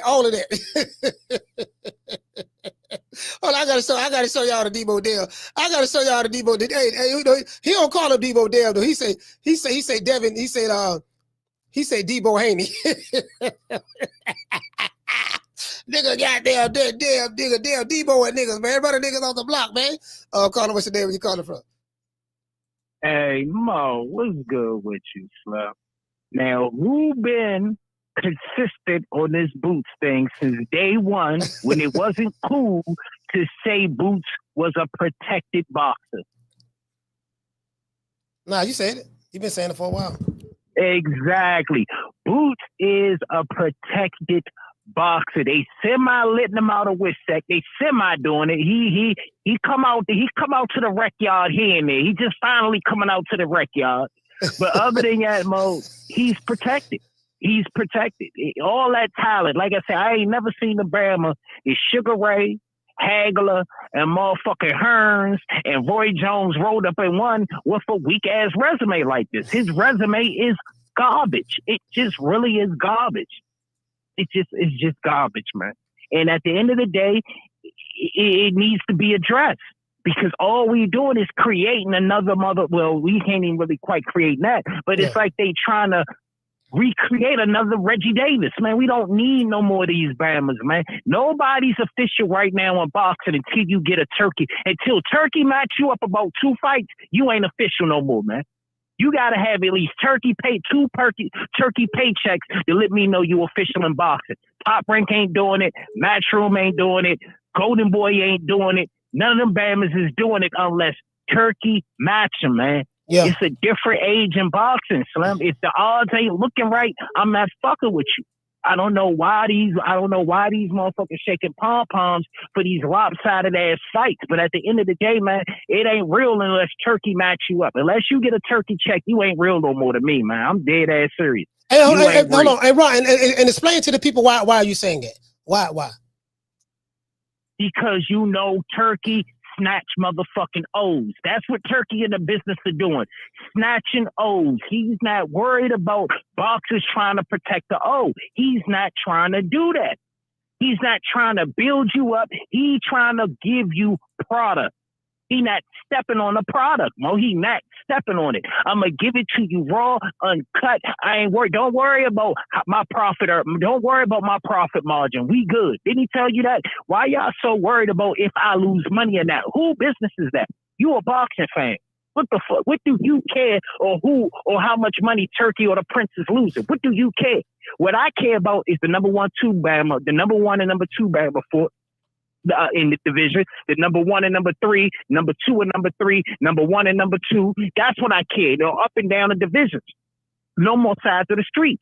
It's either you got a Turkey. Turkey eliminated that, man. I'm cutting checks. And Bama's still trying to protect O's and still turning down generational wealth, their biggest paydays, just so they can protect the O. Just so they can play, just so they can be super duper businessmen. Man, ain't nobody got time for all that, man. Unless you get a Turkey check, you ain't official, man. At this point, it's a new day and age, man. Bama's got to deal with it. Boots about to get his Turkey check and all that, but it's only but so long. Boots is going, I just want to find out who Boots going to fight. That's what I'm trying to figure out. That's going to be very interesting who Boots fight next, because I've been consistent. The boy is a protected boxer. Talented, but he's protected. Slim, that's all I got for you, Mo. I'm out. All right, shout out to Ron Boy Fresh, man. So Ron Boy Fresh said Boots is a protected fighter. They got him in the witness protection program. Like, if y'all don't know who Reggie Davis is, he called Tank Davis Reggie Davis because Tank is the king of getting Reggie belts. I'll call it. Hold on. So that's what he mean by that. So he's saying that he's in WITSAC. Y'all don't know what WITSAC is. WITSAC is short for Witness Protection Program. So that's what he's saying. So he's saying Boots is a protected fighter. He said a nigga in the Witness Protection Program, he ain't fighting nobody. You know what I mean? He fighting hobos and bums, and then goddamn it, when he move up, he want to fight tune-up fights. What's this bum is taking the easy matches? Fight another bum. That's what Ron Boy Fresh say. So if any niggas from Philly, I know how y'all be threatening niggas. Any niggas from Philly want to threaten somebody, don't threaten me. Threaten Mo. Mo call the show. Call him, what's your name? Where you calling from? Hey, Coach, this is Sheila from Houston. How you doing? Sheila from H-Town, talk to me. Yeah, I'm trying to get my call in. You pretty much said everything that was in my mind in your opening monologue, but however, I'm going to still say what was on my mind. Now, first of all, you was talking about the people champion. Mm-hmm. Now, Cassius Clay, when I was in the 5th grade, I had a fight at school. And the teacher put me and the girl in 2 separate corners. Now, mind you, I'm 10 years old. The boys in there was talking about one corner was Cassius Clay, one corner was Joe Frazier. And I didn't know who those people were. So I asked, well, who am I? And they say Cassius Clay. So I want to know, well, who won the fight? And they said Cassius Clay. That's how I got introduced to boxing. I immediately, at 10 years old, started looking at boxing. But I thought about that when you was talking about the people's champion, because we were just in the 5th grade, and they knew who Cassius Clay was. That's Muhammad Ali, for those who don't know. So, now, as far as to keep the little guy you just interviewed, he is marketable. You know, nice looking dude. And he talked for himself, but he did a good answer. He right. He not worried about the honey, you know, the women and stuff right now. And I'm going to follow him. I think he going to do. That was a damn good answer. And he did speak well for himself. So I'm going to support him and I'm going to follow him. Now, as far as Boots, now look, Boots was at 147. He went to 154, but they said yesterday, some caller said Crawford ducked Boots and moved to 154. That's a guy who don't. Then, but I didn't. No, that's a guy who don't like Crawford. He don't like Crawford. Okay, so Boots was at 147. Crawford jumped up to another weight class. But when he did get there, he didn't ask for no tune-up before he fought the best at 154. Not the best, but he fought the champion. He had something going. Fought the champion. Yeah. He always fought the champion. Right. He fought the champion. Yeah. He beat him for his belt. Yeah. Right. So now when Boots go up to 154, he's supposed to be the shit. But he wanted a warm-up, 2 warm-ups, I think, if I'm not mistaken, before he fight. Before he really fight somebody. Turki wasn't going for that. Now, for him to want to go to 152 to fight Devin, if Devin is the shit that they say he is, then Boots should be able to go to 147 because Devin is the shit at 147. So go on to 147, that's where you came from. The problem being, Boots with his big ass, he was fighting too small just like Devin's big ass was doing. So both of them could, he could go to 140. I don't see the problem. I don't know if he was ducking or what. My problem with Boots is you go to 154, well then fight somebody at 154. Don't be talking about you need no damn tune-up. I've been said, Boots, look, he just don't look genuine to me. His ass is phony. Hell, he's scary. He know what the hell he's doing. They do have him in the witness protection program, and he know it. He looks like he needs to wear the t-shirt. I got one. I bought in D.C. You don't know me. I'm in the witness protection program. He needs that t-shirt. Okay, so, and I think that's all I had to say. I had wrote something about Devin being the boogeyman at 147. I don't know about that, because I think if somebody at 147, they could whoop Devin's ass. But anyway, that's my call, Coach. And shout out to the chat. All right, shout out. Hey, whoopie whoop. You heard it, man. The niggas in the whip. She tell you, she's the nigga in the whip chase program. Calling about trying to hear that shit. The niggas hiding. Hey, somebody sent me that video. It was somebody for Robert Garcia brother. He just did an interview. I forgot who it was. I think somebody sent it to me. Carla, hold on. And he said, yeah, we Virgil Ortiz, we tried to fight Boots, but Boots said he needed 2 warm-ups. What's Robert Garcia brother name? Somebody sent me that video this morning, man. I forgot what the fuck I know the ADD don't kick in. Somebody sent me that video. I don't know his name, but yeah, he sent me that video, bro. And bro, like I saw it. I seen it. I seen it. You know what I mean? Somebody sent me that video. I'll call it. What's your name? Where you calling from? Urban from Southeast Washington, D.C., Coach. What's up? Urban from D.C., talk to me. Man, I think she was talking about me when she said who was the caller called in talking about Crawford Duck Boots. Yeah, she was talking about you. She was talking about you. Yes, she was. Yeah. Anyway, she said she would like to see Boots go back down to 147. Boots can't make 147, man. You see how bad he was looking. You know what I mean? Devin can't.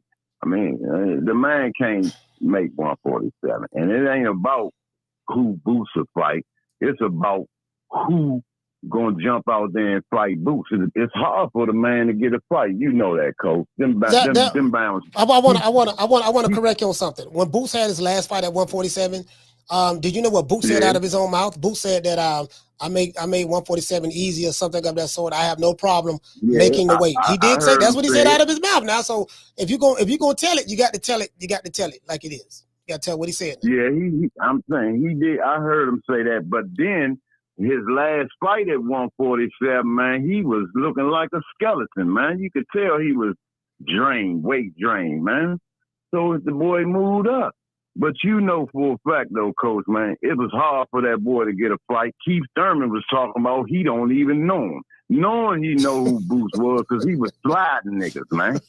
You know what I mean?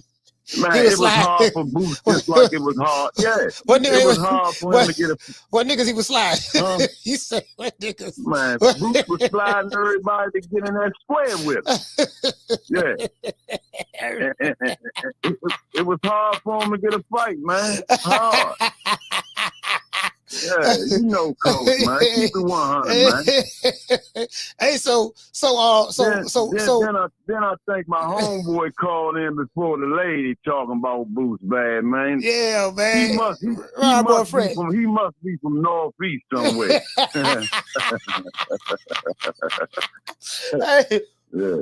Well, so the Northeast is Northeast is different from the Southeast? No, I'm from Southeast. Southeast make the city go round. Okay, so what if I'm from the Northeast, well, what would that make me? You all right. You ain't no lame enough, but you just ain't, Northeast don't make the city go round. Southeast make that city go round. Everywhere somebody go, they claim jump on Southeast. Especially in the PD counties like Roach and Gary Russell and them, they is not from D.C., man. Where they from? They from Prince George's County, Maryland. Oh, PG County. Yeah. So they claiming fame. They claiming fame off of D.C., what you saying? Exactly. And I don't know what for. We got some suckers in D.C., too. It's real men everywhere, man. Keep it 100. Be where you from, man. Yeah. They never went to school from elementary to senior high in Washington, D.C., man. Never. So I don't even know why they getting down like that. It ain't where you from, it's how you come, man. Hey, so Irvin, so do you feel that Debo Delve, Delve moved up to 147, and some of the people saying that Boots is ducking, he's shaking in his boots. Do you feel that Debo Delve made Boots tuck his chain and leave? Is that what you're saying? No, that ain't what I'm saying. Everybody that know boxing know that Boots will beat the brakes off of Devin dumbass. I don't know that, because Bill Haney said that Devin Haney got a lot of tools in the warehouse. He said he got a lot of tools in the toolbox. He said Devin got the best feet in boxing. He said Devin has the best jab in boxing. He has one of the highest ring IQs. He's been in the ring with Lomachenko, George Kambosos, Regis Prograis, Jose Ramirez. He was taught and trained by some of the best in the business, from Yoel Judah to doggone Floyd Mayweather Jr. and Senior, and doggone Sugar Shane Mosley. So with that type of experience that Debo Delve have, you're not afraid that that may cause Boots problems in the ring? Nah, because he been in the pool with Diddy too. That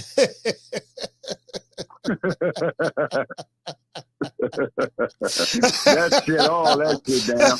Once he been in the pool with Diddy, man, it's over. It's over. Well, that don't just because Devin been in the pool with Diddy, that don't mean they did anything, though. That don't mean they did that because they was in the pool together. He was there with Diddy. Man, then you don't know Diddy. Yeah, you see, hey, coach, you see how he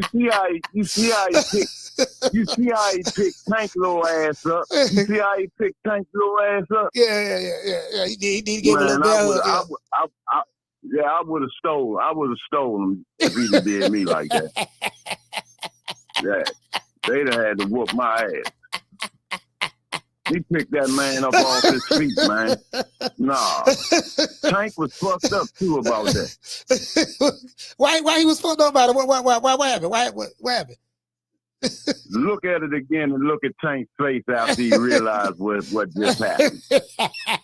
Man, Tank was dwarfed by that, man. Yeah. He probably, when he went home, he probably said, man, I should have knocked him out, man.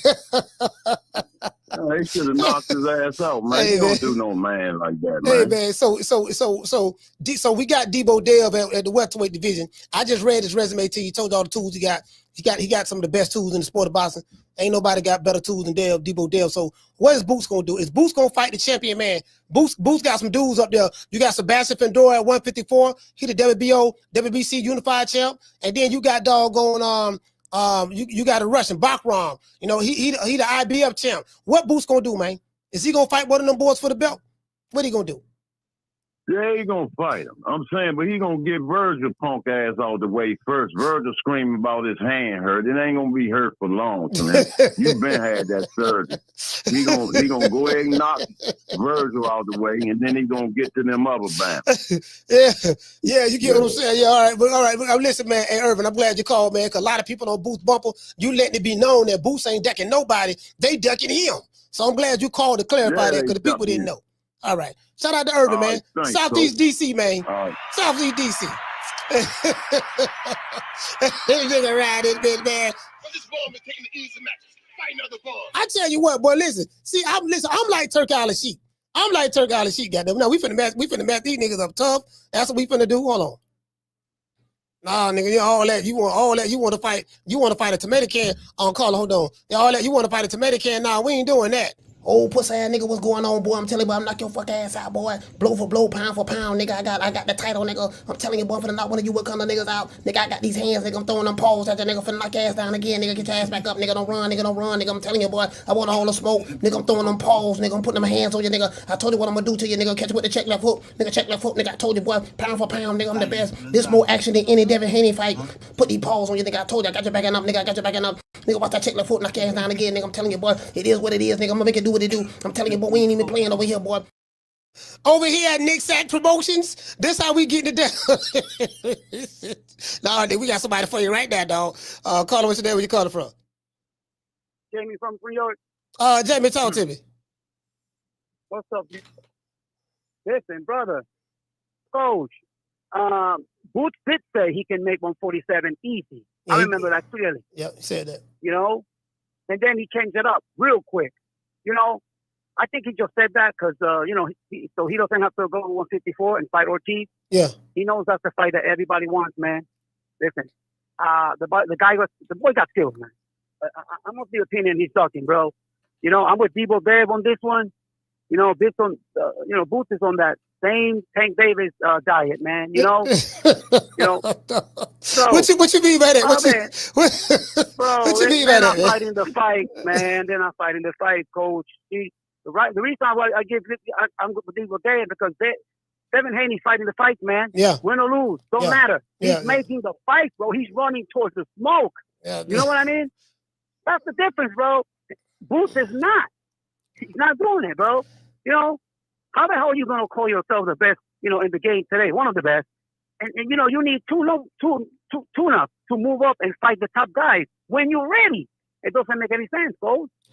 You know, you want Turkey money, man. There is no tune-up fights over there. He knows that. Everybody knows that, man. Let me find. You know? Hey, I need to find this. I think his name was Peter. Robert Garcia got a brother named Peter. I just saw an interview where he explained what happened with the. Oh, here you go right here. Here you go right here. Yes, here you go. I got it right here. He said right here, Jaron Boots Ennis. You know, the question is, he was on not just cigar talk. The question was, did Jaron Boots Ennis duck Virgil Ortiz? And he backs up what Turki Alashikh said. He said that Boots said that he don't want to fight Virgil right now. He need to have 2 tune-up fights first. That's what Peter said. So Peter said it, and Robert Garcia said it. And Peter and Turki Alashikh said it. So I don't know, man. Fuck that. Nah. That's whack, bro. That's ducking right there, man. You know what I mean? Scared to take an L. Boots got this long list of reasons not to fight. Every fight they offer him, if it's a tough guy or somebody we know that's gonna give him a nice match, he won't. He finds an excuse to get out of it or not to. The guy don't even want to negotiate, bro. People say he's this, he's that. You gotta show us in the ring, bro. You know what I mean? Coach, all they want, and a lot of people are doing it now. Other fighters, man. He passed the eye test though. He passed the eye test. Yeah, he does. He does, but you got to prove it, man. You know what I'm saying? No, you ain't got to pass the eye test. I mean, he did prove it. He proved it. He proved it against the guys he fought. So, and he proved it in the gym and sparring and hitting the punching bag and the hand mitt, stuff like that. So, he passed the eye test. The eye test. That's what they say now. We want to see it with tough competition. You the man. You fight the next guy up, bro. If you're the number one, champion, you fight the number one contender, bro. You know what I mean? Again, Devin, I respect. Bill is doing a great job. He beat the dude from the Ukraine and unified the division. I mean, I forgot the dude's name, he beat him. But yes, he did. He ain't gonna lie. He ain't nobody. The next Roy Jones, they say. Listen, we need to see more, bro.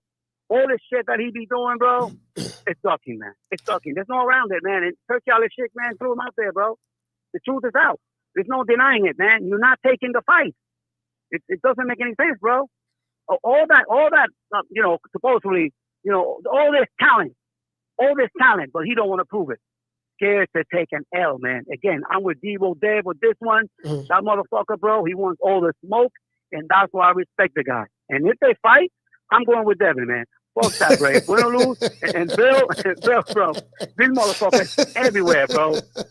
Bro, you still heard we talking about Devin Haney, right? Yeah, Devo Dev, yeah. That's Bill's work, man. That's his dad's work, man. That's what he's doing. It's working, bro. It's working. Good for them, man. But anyway, salute to everybody in the chat. Peace and love from New York. Coach, like always. All right, salute for All right, shout out to Amaro. Yeah, he said Peter. He said Peter's Robert's son. Oh, okay. I didn't know that was his son. I thought that was his little brother or something. Okay, I forgot. Robert Garcia is around my age. Yeah, hold on. Let's see what happened. Hold on. The hell? Hold on. I got 2 calls calling in at the same damn time. Hold on. All right, caller, hold on. Oh, hold on now. This it right here.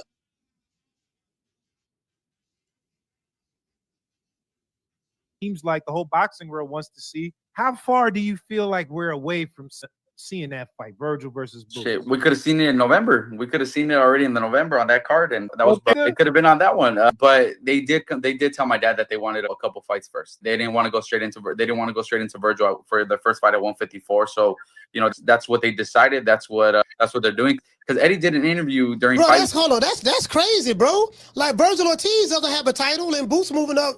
Normally, when you move up from being a champion from one weight division, you go right into another championship fight. So it's not like, okay, Virgil is the champion. I'm not ready for a champion yet. Like you're literally fighting. You get what I'm saying? You're fighting a guy who's never won a title before. Caller, what's your name? Where you calling from? Hey, this Coach Eddie from the ATL. Coach Eddie, talk to me, brother. What's up, brother? Hey, yo, man, it's a lot to unpack right here. First of all, ain't nobody ducking no Devo Dale. That joke is Red or Ezel. That's Ezel Dale or Red Dale. Ain't nobody gonna clear that up right now. Because first of all, if Jaron would have bought, if he was that Red, I forgot. Ain't no goddamn Devo, man. Now, if Jaron would have dropped down and fought Dev at 47. Everybody would say, man, why you fighting Pillow Fisted when you supposed to be fighting Brian Norman Jr.? So let's clear that up right now. You can't go back to 147 and pick Devin Haney when Brian Norman Jr. is right there. That's the fight to be made at 147. Yeah. There wasn't no Devin Haney. Let's clear that up right there. Second of all, Ortiz is hurt. Now Boots said he wanted to fight the man in November. Ortiz said we ain't going to be ready because we out with the injury. So there's another blow. You can blow that up right there. Ortiz is hurt. He's on the injured list. So he don't want no fight. He don't want to fight. And people talking about Boots ain't never fought nobody. Sean Porter said out of his own mouth, I ain't gonna fight the boy. Danny Garcia said, I ain't gonna fight the boy. He was Errol Spence mandatory. Errol Spence didn't want to go nowhere near. And then Keith Thurman act like he didn't know who the man was. So you can blow that up right there. Now, the only thing that's left is the champion. Terrence Crawford got one of the belts. He can't fight Terrence Crawford. No, he just dropped Terrence it. Crawford fighting Canelo. He ain't got it no more. He just dropped it. He just dropped it. So that belt is vacant. That belt is vacant. Honduras is over there on the PBC Island. He on the other side of the street. Over there with Scampson. You know, Scampson ain't gonna put him in there. They trying to fight. They trying to fight Xander. That's why they dropped the WBO belt so they can fight Xander for that belt. There's a lot of games being played, and all the Haneys trying to do, they up to their old tricks again. Yeah, I used to rock with the Haneys, man, but I know there's one thing about them dudes, man. Ever since he did that personal attack on Brian Norman Sr., I look at him, man, different now, man. You know what I'm saying? That was uncalled for. It was unprovoked. It was like a rabbit dog. And every time they always lying, they always capping, they always got people 24 hours, like a 24-hour smear campaign on somebody. This ain't nothing but another smear campaign, a deflection, trying to discourage and trying to trick the people. That's about that butt whooping that's about to come in November. November 23rd, the Haney train is over with. It's a wrap. It's a wrap, man. I don't care about all this boot ducking, man. You finna go to sleep. You going to sleep on the 23rd. And Bill, I know you listening, man. You going to sleep, baby. It is what it is, man. The Haney train is gonna be derailed. He's going to bed, man. I don't know, but that Debo, but hold on, that Debo Dale, man, he got niggas tucking their chain. He got niggas running from one weight division to the next weight division, man. I'm tired of what Debo Dale got going on, man. Hey, man, Henderson Nevada. Ain't no Debo. No, that's Henderson. That's Henderson Nevada's very own doggone Debo Dale. Come on, you can put some respect on Debo's name, man. Oh man, that's Ezel Red there. Ain't no goddamn Debo, man. See, that man ain't scared nobody, man. That's Ezel going to the store, falling on the ground, my neck.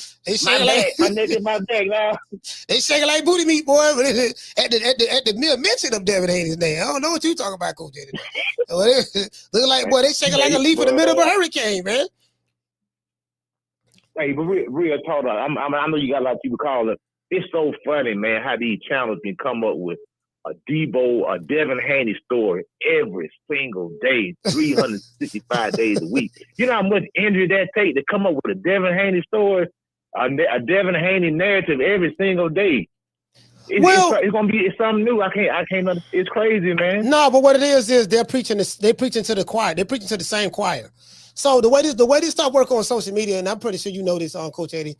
You know, when you have channels that are built on hating one fighter or praising one fighter, then you become, I mean, there's no journalism in that. That's actually a fan who loves his fighter, and every video going to be about the love for his fighter. And anyone that's a threat to his fighter, whether it's personally in the ring or to his image and likeness online, they attack them. So then they become, I hate Terrence Crawford YouTube channels. I hate Errol Spence YouTube channels. I hate this fighter YouTube. You get what I'm saying? So they become that. So that has nothing to do with journalism. That's just a fanned out celebrity fan. You know, he fanned out about his favorite fighter, and he feel the need to defend his draws, the sweat off his balls. You get what I'm saying? That's what's going on. So when you see that, that's what it is. That's all that is. You know, there's no objectivity. It's whatever it takes to make my guy look good, and that's what it is.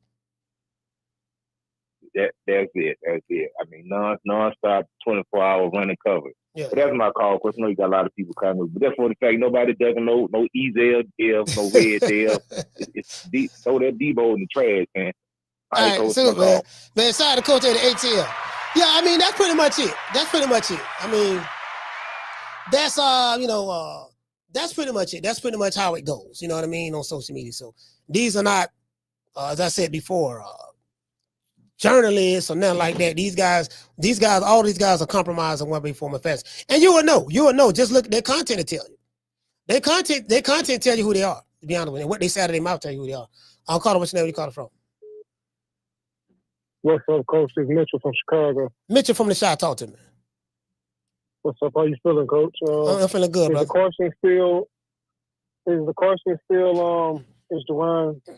Is Boots Ennis ducking? Is that still the question? Yes, sir. That's still a question.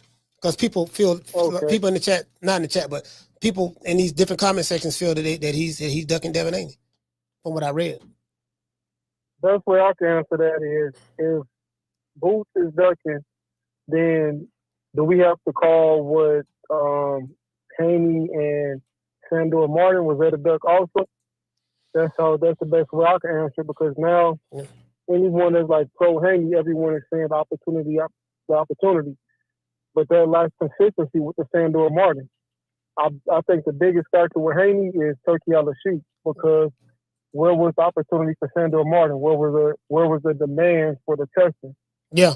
So I think those inconsistencies, it's crazy. Like boxing nowadays, basically what you said is like you trying to put your favorite fighter on the highest pedestal. It's like it's no consistency. Yeah. And I didn't see none of this with Sandor Martin. The only difference we see is that's what they were valuing Devin at the time. What was that, Matchroom? Yeah, no matter of fact, no. This what happened. You know what? You hit the nail right on the head. Now, Devin Haney fans are going to say, "Oh man, Sandor Martin went nobody, and he ain't getting nothing out of that." This what happened. Devin Haney wanted to fight. I forgot who he wanted to fight. I think it was maybe Teofimo or somebody. He was trying to make a big fight. I know Ryan. No, I think because the Ryan Garcia got suspended and stuff like that. He got popped for PEDs, and Devin Haney wanted a certain amount of money, like $5 million for his next fight. Well, Eddie Hearn wasn't gonna pay him that, because they like, look, man, we not overpaying you that money. We not recouping our money. We're not gonna overpay you to fight Sandor Martin. Sandor Martin was his mandatory. So what happened was, Devin Haney said, okay, we'll go to purse bid, because he couldn't get the money he was looking for.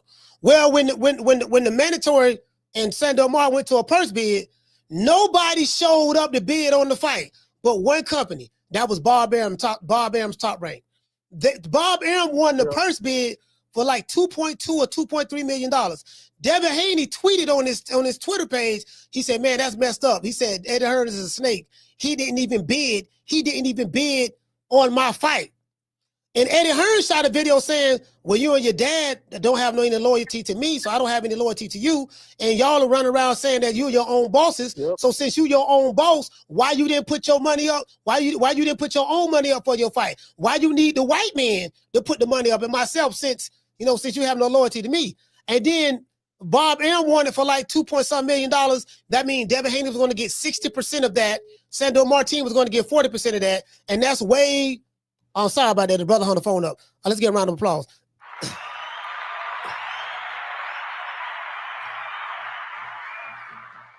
And that's way below the norm that Devin Haney was getting paid recently. You know what I mean? From Eddie and then the fight he made with Turki Alashikh. So he dropped the belt. Now, if it's a fighter that we didn't like, if it was like, if Tank did that or whoever did it or Devin Haney, nobody, a lot of people wasn't saying he was a duck and, oh man, he's scared of Sandor Martin. And so I get exactly what you're saying. When it's a fighter that you don't like, you'll put that label on him. When it's a fighter that you do like, you say you understand. True. You get what I'm saying? Somewhere on that sort. Yeah, but I remember that like it was yesterday. Ain't nobody talking about Sandor Martin. Nobody. You get what I'm saying? I think Boyd dropped the WBA title, so somebody gonna either get elevated. I don't know who the WBA Reggie belt holder is, but somebody gonna get elevated, or somebody gonna probably end up fighting for that vacant title or whatever. You get what I'm saying? So it is what it is. I mean, somebody gonna end up, doing that. But yeah, man. I mean, and he's supposed to drop that shit. Yeah, and he can't be holding up no weight to let them dudes wallow. What's that dude at 154? Let's look at the 154-pound division, because hold on, wait a minute. Let's see what Peter. This is Robert Garcia's son. Let's go. Week where he said, well, they told us Virgil wasn't ready for September, so we moved on. But the offer was for them to fight in November. Like, Virgil would have been good for November, and they got their own plans and stuff. We can't. The top. But as Anas, This is the first time between me and he doing business. He asked to go to 154 and have tune-up fight first. I am not charity. Go do it with Eddie, the tuna fight, and if you're ready, you will have in my side a lot of people waiting for you. You understand me? I love it. You get what I'm saying? So that's what the people talking about. Y'all finished or y'all done? I ain't got no more talking. That, you get what I'm saying? So when I go down here and look, okay, let's see what the people talking about. Because we do it for the people, by the people, the people, because we come from the people. And who am I to argue with the people? You get what I'm saying? I can't argue with the people. Now the people, if this with the people, let's see what the people talk about. So this dude said called Boots a duck. Oh no, I can't play the zone. The zone don't even play, boy. And the zone don't even play. This guy say Turki Alashik. You say? Wait. Let me tell you something. Wait.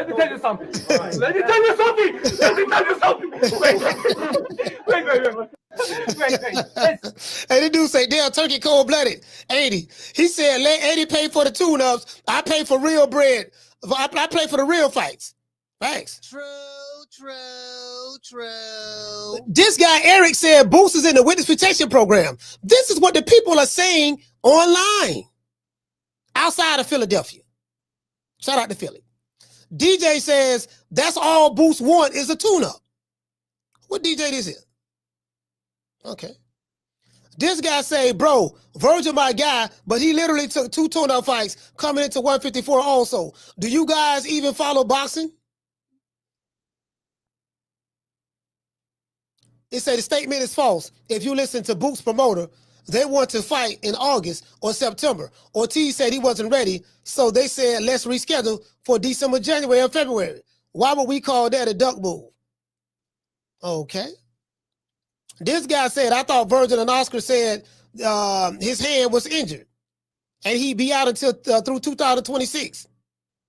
You get what I'm saying? So it's a lot going on with this Boots and Virgil Ortiz. You know, when it come to Virgil, I'm hearing Virgil Ortiz ducking smoke with Boots. And then when it come to Boots, I'm hearing Boots ducking smoke with Virgil Ortiz. Boots fans and Virgil Ortiz fans both say both fighters are ducking each other. So what we need to do, the Boots and Virgil need to just fight each other to get this shit over with. Cause bro, let me tell you something. Virgil ain't never fought for a title. The intern belt ain't no real. I'm talking about a major title. I don't know. He ain't never fought for a major title. Never. Him and Boots need to be fighting each other. That should be the easiest fight in the world to make.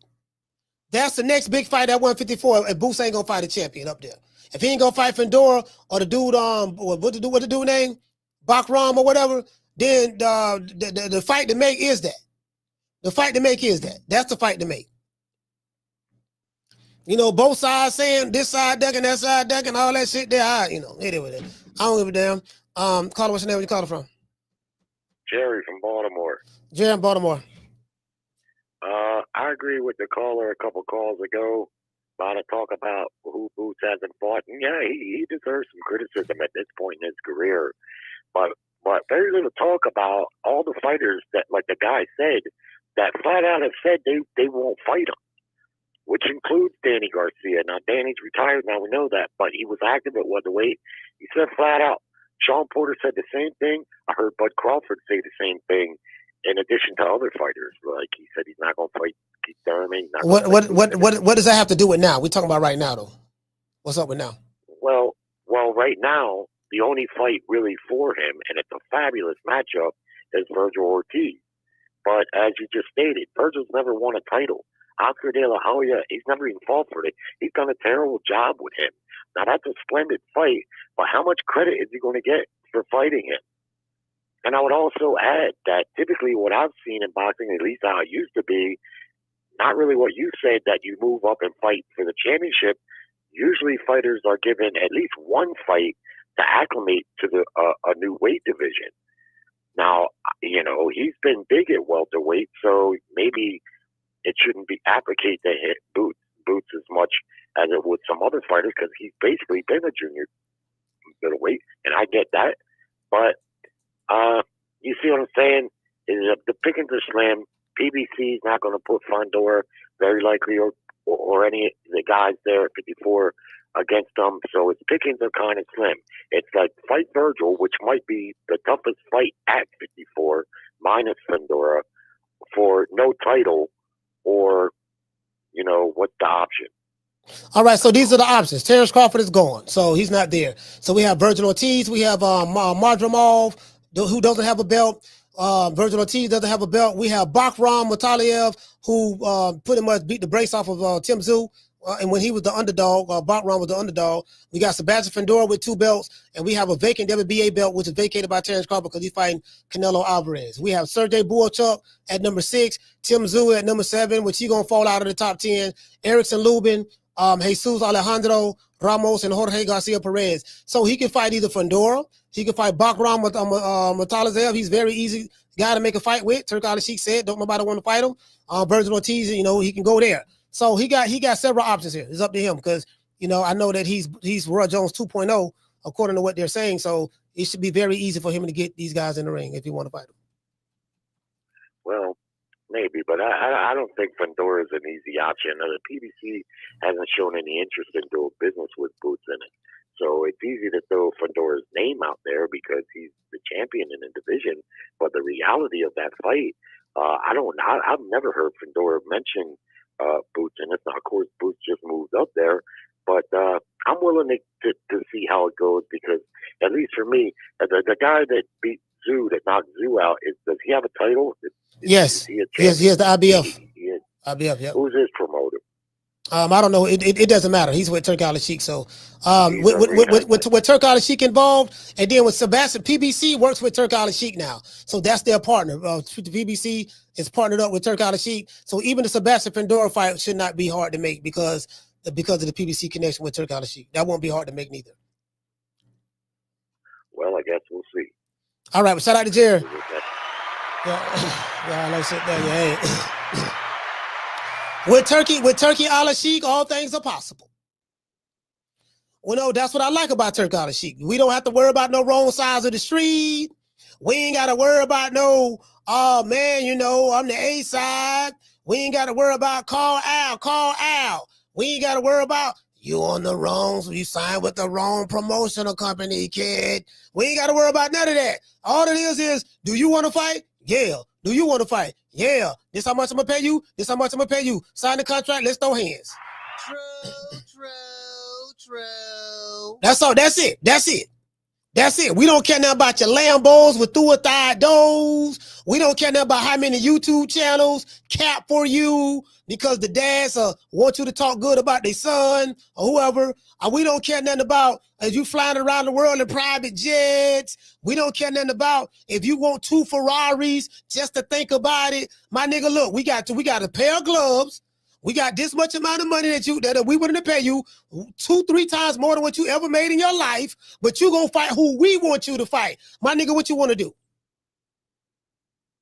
Any nigga still talking about A side and B side? Dude say what the number to call in again. The number's shown at the bottom of the screen. Right there. The number's at the bottom of the screen. 530-494-9636. My bad. Sorry about that, fam. Sorry about that. My fault. It wasn't on there. My bad. It's shown at the bottom right now, sir. 530-494-9636. Yeah, we all of that. That's over with. All of the who the promoter you with, who your baby mama is, who your cousin is, who your auntie is, how many YouTube channels you got, how many how many social media followers you have? Is your hair braided? Do you got veneers in your mouth? Are you wearing chrome hearts? None of that matters with Turki Alashikh. My nigga, here you go. Let's throw hands. This way it's gonna happen at. True. Yeah. All that. Yeah, I need a tune up. Give me 20 million for a tune up. No. It ain't finna be none of that. The best card that Turki Alashikh has had thus far, hold on, has been the one that they just recently had. What's the card that we just had just not too long ago? Well, the one with Shakur Stevenson fought on it, Edgar Berlanga. That was the most exciting card he put together. We need to see fights just like that. We need to have all fight cards just like that. We don't want no niggas running. Shakur didn't run. He was right there throwing hands in the pocket, beating the brakes off of William Cepeda. Well, he didn't beat the brakes off him, but he clearly beat him. That's it. That card. We need fighters who gonna come fight. With that card like that. We don't want no niggas doing the cha-cha slide. None of that. You listen. And if you calling yourself Debo, you better be knocking niggas out like Debo. True. Oh yeah. If you calling yourself Debo, my nigga, you better do what Debo doing. That's all I got to say. Carter, what's your name? Where you calling from? I'm Chris calling from Philly. What's up, Cole? Man, Chris from Philly. Talk to me, brother. Listen, one thing we know that nigga calling himself Debo ain't doing is knocking nobody out. That's one thing we know we ain't doing. There got to be another Debo somewhere because that Debo ain't knocking nobody out. He gonna dance with you, but he ain't knocking nobody out. Yeah, man. But you know, the Boots and Virgil stuff, it ain't a great look for Boots right now. Yeah, man. The Boots ducking Devin talk is insane to me. Yeah, man. Like Devin talking about anybody ducking right now to me outside of Teofimo is like insane because I like anybody that's a puncher for real, who like Dev, ain't nobody ducking you, bro. Like it ain't even nobody really right now. You gotta show vintage Devin for anybody to even believe you're gonna be Brian Norman. Because I believe 95% of the people got you getting put to sleep. Yeah, man. Like, but see, Chris, I don't know because when I interviewed Bill Haney in Miami, he told me about all of these tools. He said Devin Haney has a warehouse full of tools that he hasn't displayed yet because the right opponent has not pushed him to pull it out. You got to understand, Chris. I ain't trying to scare you. I know you from Philly, but I ain't trying to scare you. But Devin Haney trained with Floyd Mayweather Sr. and Jr. So he have that experience. He got the money made. You know, you get what I'm saying? Then he trained with Sugar Shane Moses, so he got a little bit of sugar with him, right? Then he trained with Yoel Judah, Zab Judah daddy, so he got a little bit of that Zab with him. Then he got a little bit of Deep East Oakland pimpology from his dad, and then he got a little bit of Henderson, Nevada swag to him. So I don't know. I don't know if Brian Norman gonna be able to overcome that, brother. Listen, Coach, you said he trained with Sugar Shane, and Sugar Shane was pissed off after the fight. Sugar Shane was trying to figure out what happened. Because that is not what we did in the gym. You know what I mean? Sugar Shane was, before he fought his last fight, Sugar Shane was, I think this can stay in there with Boots and all of that. After the fight, Sugar Shane said, I don't even know who that was in the ring. He ain't even know who that was. Like, Devin them, it's obvious that Bill was a pimp because this is the one. Yeah, I mean, this might be one of the last real big money joints for Dev for a little while. I mean, so he's pimping him with this one. He pimping him with the Brian Norman Jr. joint with this one. Like he putting Dev's jaws at risk at a high rate. I mean, everybody. I think Brian gonna show the boxing skills that he ain't really had to show his last couple fights. I mean, because he's been dropping people, but he gonna put Dev jaws to the touch for real. You know what I mean? Like this is Brian not a crazy boxer. He was just catching Dev with the left all night. You know what I mean? But to me, Brian is gonna show better boxing skills that he ain't had to show against Cuevas and against Sasaki. He didn't really have to box. But if Dev do some dancing and all of that, Brian will show how he probably can cut off the ring and everything. Like I think this will be the fight. I'm a Boots fan, but I think this will be the fight that'll make me a Brian Norman fan too. I mean, I'm a fan of boxing in general, so I don't hate on nobody just to be. You know what I mean? But I think this is the fight that'll make me a Brian Norman Jr. fan too. But Boots, like I said, it's not a great look for Boots to not go right in to fight Virgil after all of the talk that's been from both sides and everything. But I do think the fight is going to happen with him and Virgil. Like it's a big money fight from both sides, and there's no reason for neither one of them not to fight. But I don't think it's going to be two tune-ups. But if Boots was to fight a boxer in his first fight at 154, I don't think that's a bad thing to make your first fight at 154. You know what I mean? It's just the talking in between that make everybody look at a fighter weird. You know what I mean? Like, we as fans, we don't care what we think or what we want, don't control nobody's career. Like you just said, the last card Turkey put on was the best card he put on. Yeah. But one thing we could probably all say is true is on each Turkey card, there's been somebody that got robbed. Yeah. You know what I mean? Like it's been at least one fight on every Turkey card where we done said seen somebody get a W and everybody got their eyebrows raised real high, like, yo, that boy did not win. But you know that that happens on PBC cars, that happens on top rank cars, that happens on matchroom cars as well. That is a boxing thing in general. Very much so. I agree because shoot, everybody, majority of people think Manny just won. You know what I mean? And shoot, after watching that fight, I think they need to just take Barrios' belt because they playing around. He playing around like Barrios, like you know what I mean? It ain't a fighter out there. He showed too much respect for 12 rounds. Like, come on, bro. Like we get the respect level with Manny. He great and all of that, but it's boxing. We still want to see something. You know what I mean? Like. And Manny great, ain't taking nothing away from him, but anybody that would have stopped respecting him after the 6th round would have put Manny out for real. You know what I mean? Like just keeping it a buck. But, you know, I think the 2 tune-ups, I don't see it. I see 1 tune-up for sure. And this is the one thing I'll say too.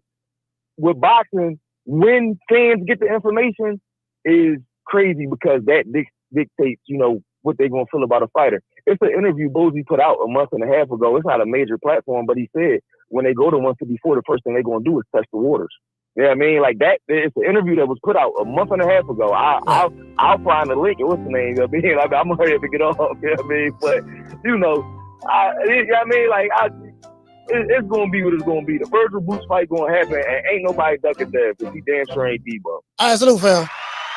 All right, so here we go. So here we go right here. So we got pictures. Debo Dale, they got pictures of Debo laid out with blood coming out of his mouth. They got pictures of Debo laid out. He said, didn't your boy pretty much end up this way? Okay, all right. This guy said people are actually scared of Debo. No one is scared of Devin. That ain't what Bill Haney said. Bill Haney is spinning it as though, you know, Debo Dale, everybody's scared of Debo. Bill Haney letting it be known, dudes tucking their chain when they see his son. Carla, what's your name? Where you calling from? AJ from Alabama. AJ from Alabama, talk to me. Hey, Coach, man, I'm feeling like a little pad now. You remember how they built the Jeff Lacey back in the days or whatever, certain opponents and everything? Yes, sir. All of a sudden, he ran into Joe Calzaghe. Joe Calzaghe, yeah. I pray to God that Barker ain't Joe Calzaghe because they've been moving him very carefully or whatever.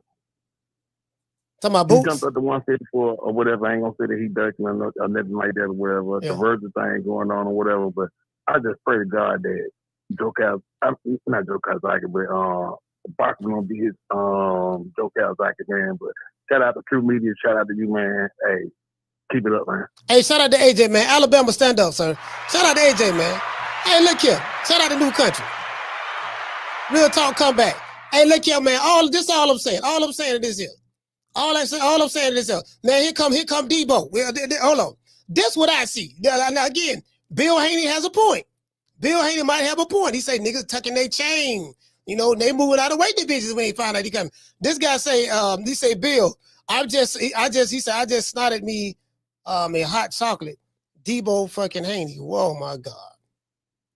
This guy said, you promoting your son and not yourself for once. All right. He said, report, following Turki Alashik's post announcing Tom and Jerry type fights, Devin Haney allegedly called him enraged, threatening to file a lawsuit for discrimination against black athletes. I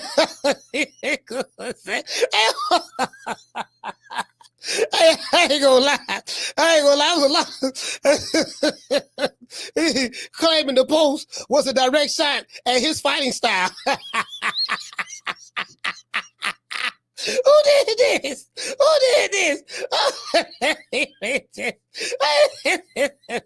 Damn. Man, no, man. Who did that, fam? Man, y'all got Debo Dale. Y'all got Debo Dale messed up, man. Y'all got Debo Dale messed up, man. Y'all better be. Carla, what's your name? You calling from? It's Junior from New Hampshire. Junior from New Hampshire. Talk to me. Yeah, so Coach, I'm listening to your show, right? And I'm scrolling through Instagram or whatever. And did you see who PBC is trying to set Manny Pacquiao up with right now? Tank Davis. I'm pretty sure of that. Yeah, dog. I saw that shit. I almost fucking died laughing, dog. They trying to milk Pac for all he got right now. From the old man, don't get me wrong, he did a good job for being an old man, son.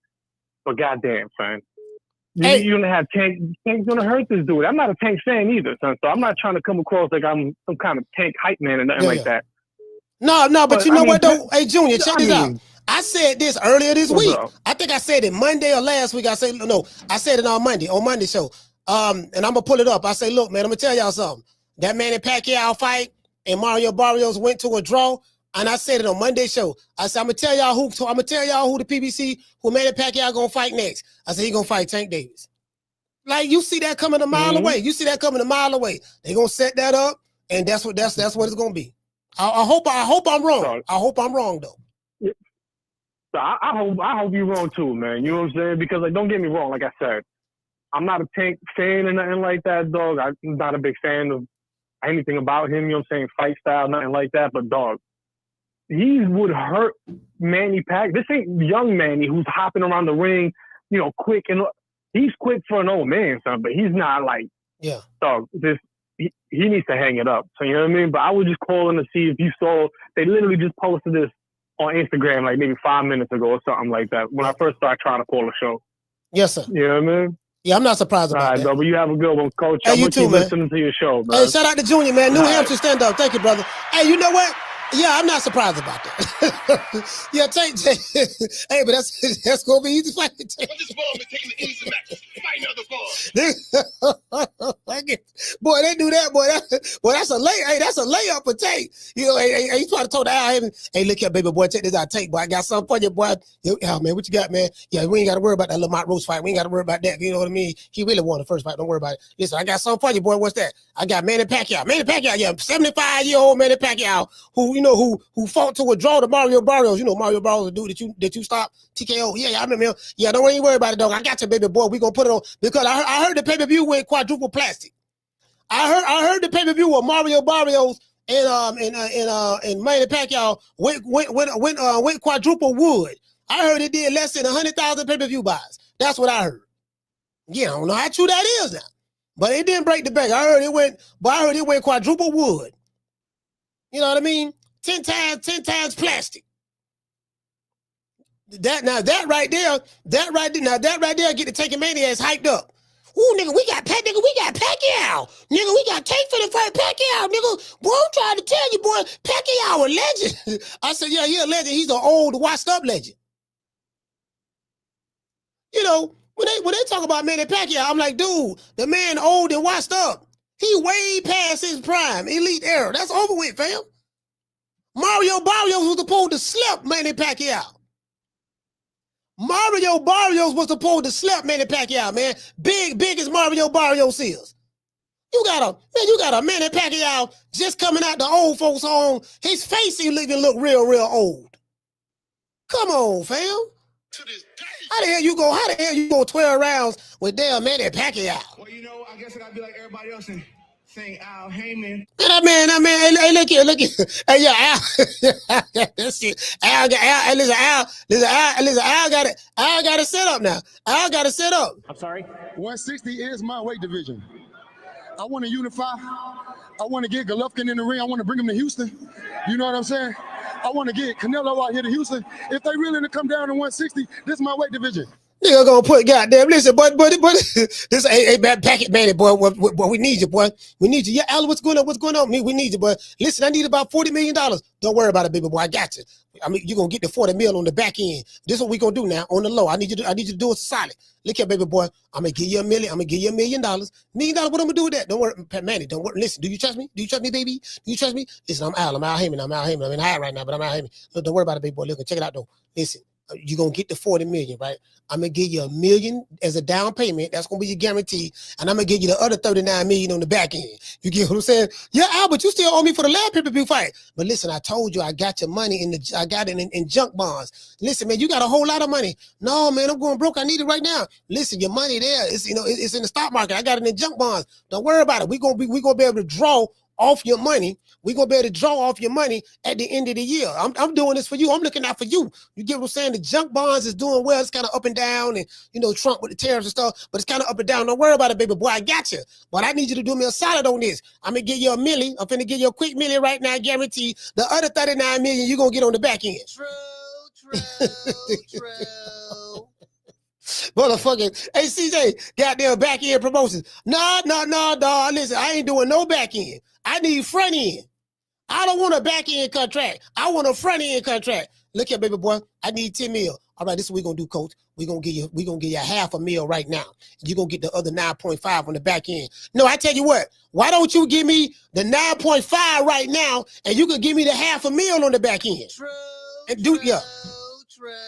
Yeah, give me that deal. Give me that deal in reverse. Let's do that in reverse. You get what I'm saying? Let's do that in reverse. This we gotta do, baby boy. Now check it out. Now what we gonna do now? See, I need you to go ahead and do it like that deal. You see what I'm saying? That's how we gonna do that. Now we ain't doing the low end as the guarantee and the big end as the back end. No, we gonna do the big number as the guarantee and the little number as the back end. True. Yeah, that's how we doing that, fam. That's how we doing that. That's how I'm negotiating my contract. Back end promotions, no sir.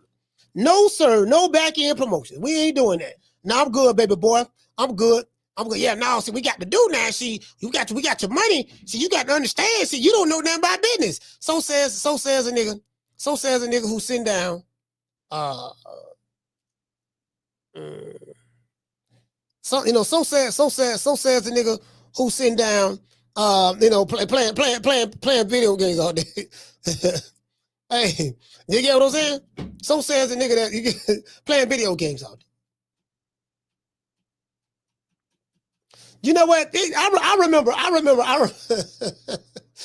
when I interviewed Crawford, right? I made a mistake and said he made 9 figures, but he didn't. He made 8 figures. I made that mistake in the interview, right? But I told Bud, I said, listen, man. I said, Bud, do you listen to YouTube channels? Niggas in chat. Niggas who make videos. That's what I said of that sort. You know, people say you doing bad business. You got a net worth of 8 figures. I said 9 figures, but I meant to say 8 figures. You got a net worth of 8 figures. I said, well, shit. If Bud doing bad business with an 8-figure net worth and properties all around the country, I need to be doing what Bud doing. True. Bro, just imagine. Carla, hold on. A nigga doing worse than you, a person that's doing worse than you, telling you, and you're doing way better than them. You're a multi-millionaire. Your talent and skills is the reason why you are in the position that you are from a financial standpoint right now.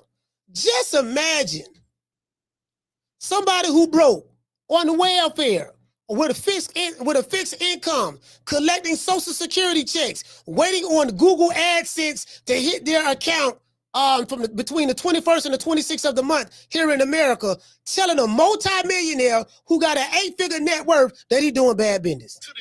You can't make this shit up. Nigga, please. A two-figure nigga telling an 8-figure nigga that he doing bad business. You got a net worth of 2 figures. And you telling a guy who has a net worth of 8 figures that he doing bad business. Sir, what planet do you live on? What is that? What is that? Brokeonometry? You specialize in the art of brokeonomics? Are you doing math in reverse? You doing math in reverse. I can't take no financial advice from a 2-figure nigga. What a 2-figure nigga gonna teach me? Carter, what's your name? Where you calling from? Corey from Texas. Corey, talk to me. I was looking at I don't even think he's gonna fight I'm talking about Boots, that is. I don't even think he's gonna fight Virgil next. I think he's gonna fight what's his name? Sergey Boychuk, or however you say his name. Yeah. Because on whatever it is, Mannix and whatever more, that podcast, Eddie Hearn said he offered Boychuk a massive deal or something. So I don't even think they go on that Virgil route. I wouldn't be surprised if Boots don't fight Virgil until like late 2026 if it happens. He said late 2026. Yeah. Especially that if Eddie said that. That's a long time, bro. God damn. Right, but it's the thing about that, coach, he said he want to tune up now, right? Yeah. And then Eddie said, I offered Boychuk a massive deal to fight Boots.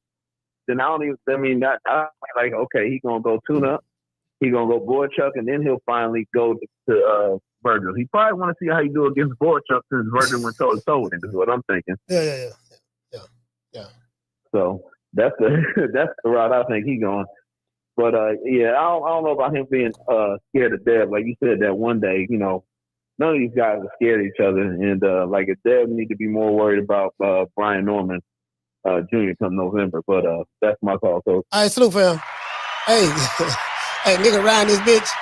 Hey, they riding this motherfucker. Hey, bro, it's the funniest shit I ever seen in my goddamn life. A two-figure nigga trying to tell a nigga, hey, bro, you can't make this shit up. I be listening to these niggas on YouTube. Bro, I don't see in YouTube channels like the dudes used to call Terrence Crawford, Top Ray, Toby, this and that. We don't like him. The nigga black, he crispy, you know, he from Omaha, all that stuff there. He doing bad business. He's so damn stupid. He don't know how to do business. He don't know how to do business. And the dude who making the video, he literally is living in an apartment, smoking on a Newport. He's living in an apartment, smoking on a Newport, sitting in front of a webcam.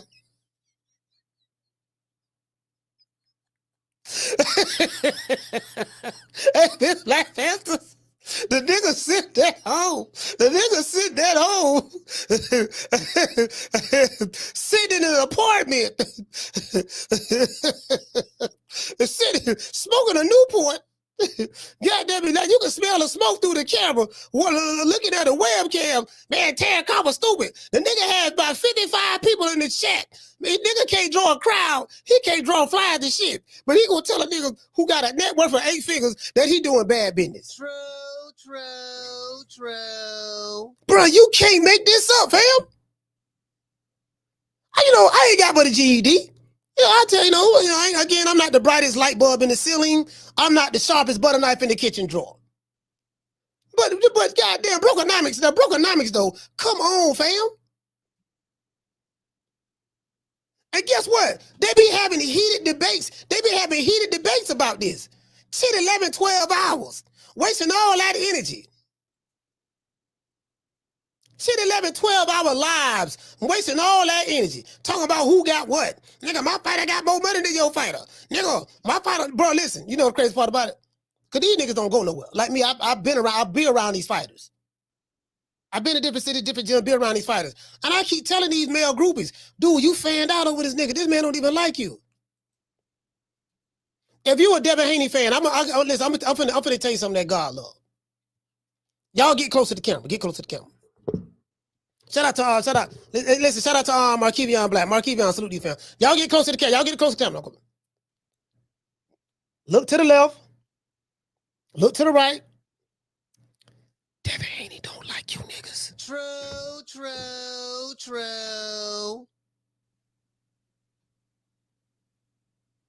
If you saw the nigga in the street, he'll tell you to get away from him. It'll be an awkward situation.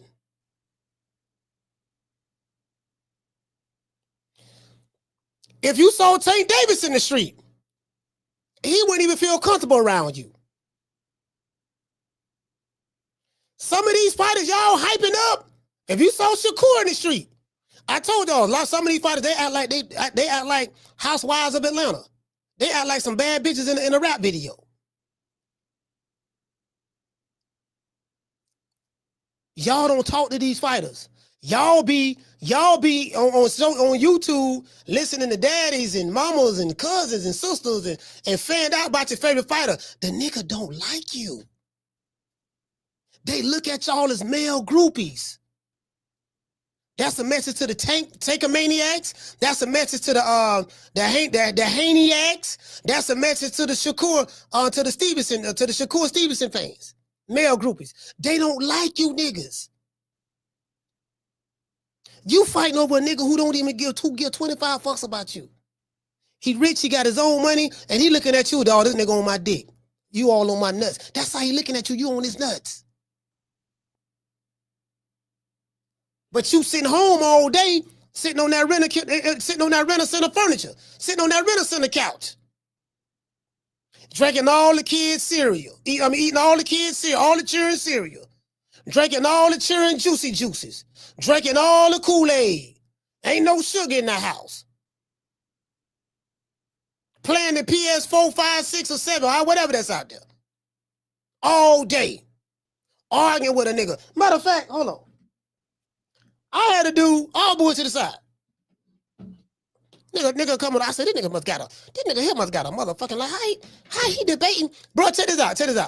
These dudes so good, they got a device to argue with you know, they got about 4 or 5 accounts. Okay, I got my beeper right here. I got this Qualcomm beeper right here. I'm finna argue with this nigga on the beeper right here, dog. That's on Facebook. Then right here, I got a nigga on Twitter. I'm arguing with a nigga on Twitter right here. And then right here, I caught a nigga slipping. I caught a nigga slipping on YouTube. I got another phone right here for YouTube. And then right here, dog, some nigga saying something slick on the Instagram post. I'm working a nigga, you know, so he got his baby mama cell phone, his baby mama iPhone 14 Pro. He got his throwback iPhone 7 Plus, you know. Then he pulling out a sidekick.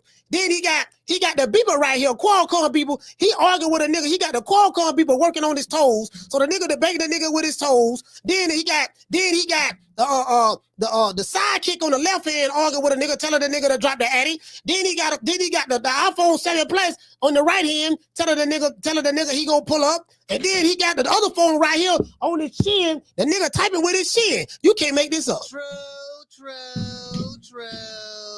Nigga want to argue all day about niggas who don't even give a damn about you. You can tell when they do interviews, these dudes are socially awkward.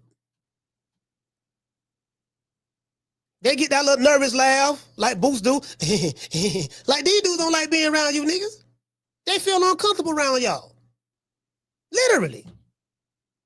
And no matter how much I tell y'all this, the more, you know, the more you drool at the mouth over your favorite fighter. Some of these dudes ain't even built like that. They have no personality. They're not even personable. They give off weird energy. I'm a bad bitch, nigga. Don't speak to me, nigga. Yeah, nigga, like if you see a Keyshawn Davis somewhere. Shout out to Key. But he give off that sassy energy. You get what I'm saying? Like niggas be popping their neck. Jamel Charlo, nigga be popping their neck. Nigga be popping their neck when they be talking, when they get mad. Yeah, nigga, I'm that one. Yeah, nigga, I'm the one. Yeah, I'm that one, nigga. Yeah, you get what I'm saying? And I'm like, what the nigga, calm down, fam. Like, what the problem is? Y'all be arguing about these niggas. They don't even like you, fam. You just threatened me for 2 hours straight. For what? You don't leave your city. You don't leave your neighborhood. You don't leave. You go from your mama house to your baby mama house. And when you leave your baby mama house, you going back to your mama house. True.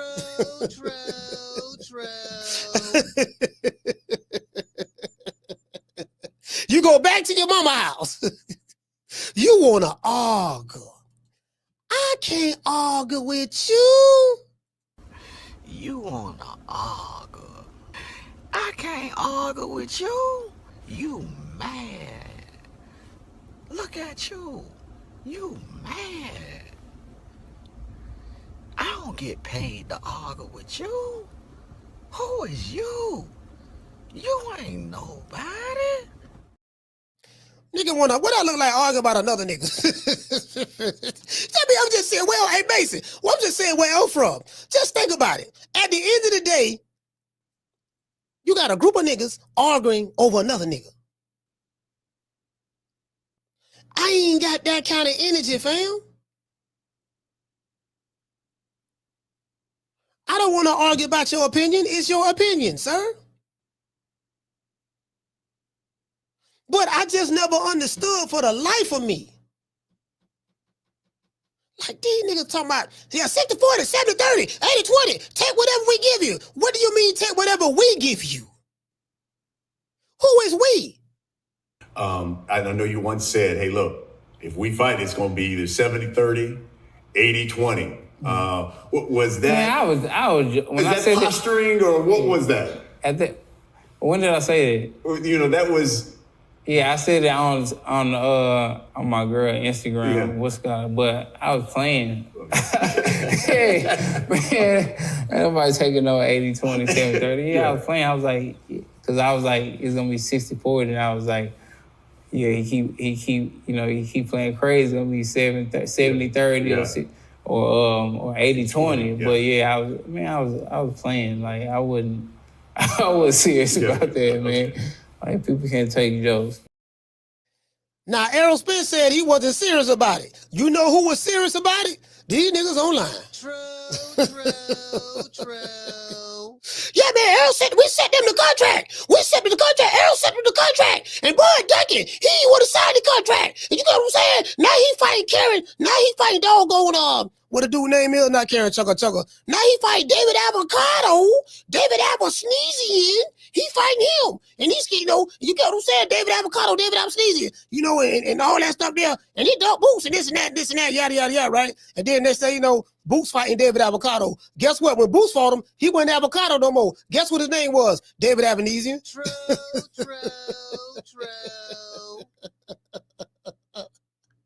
No, you know how to pronounce his name when Boots fought him. No, I mean, he's a formidable opponent, a former champion. You get what I'm saying?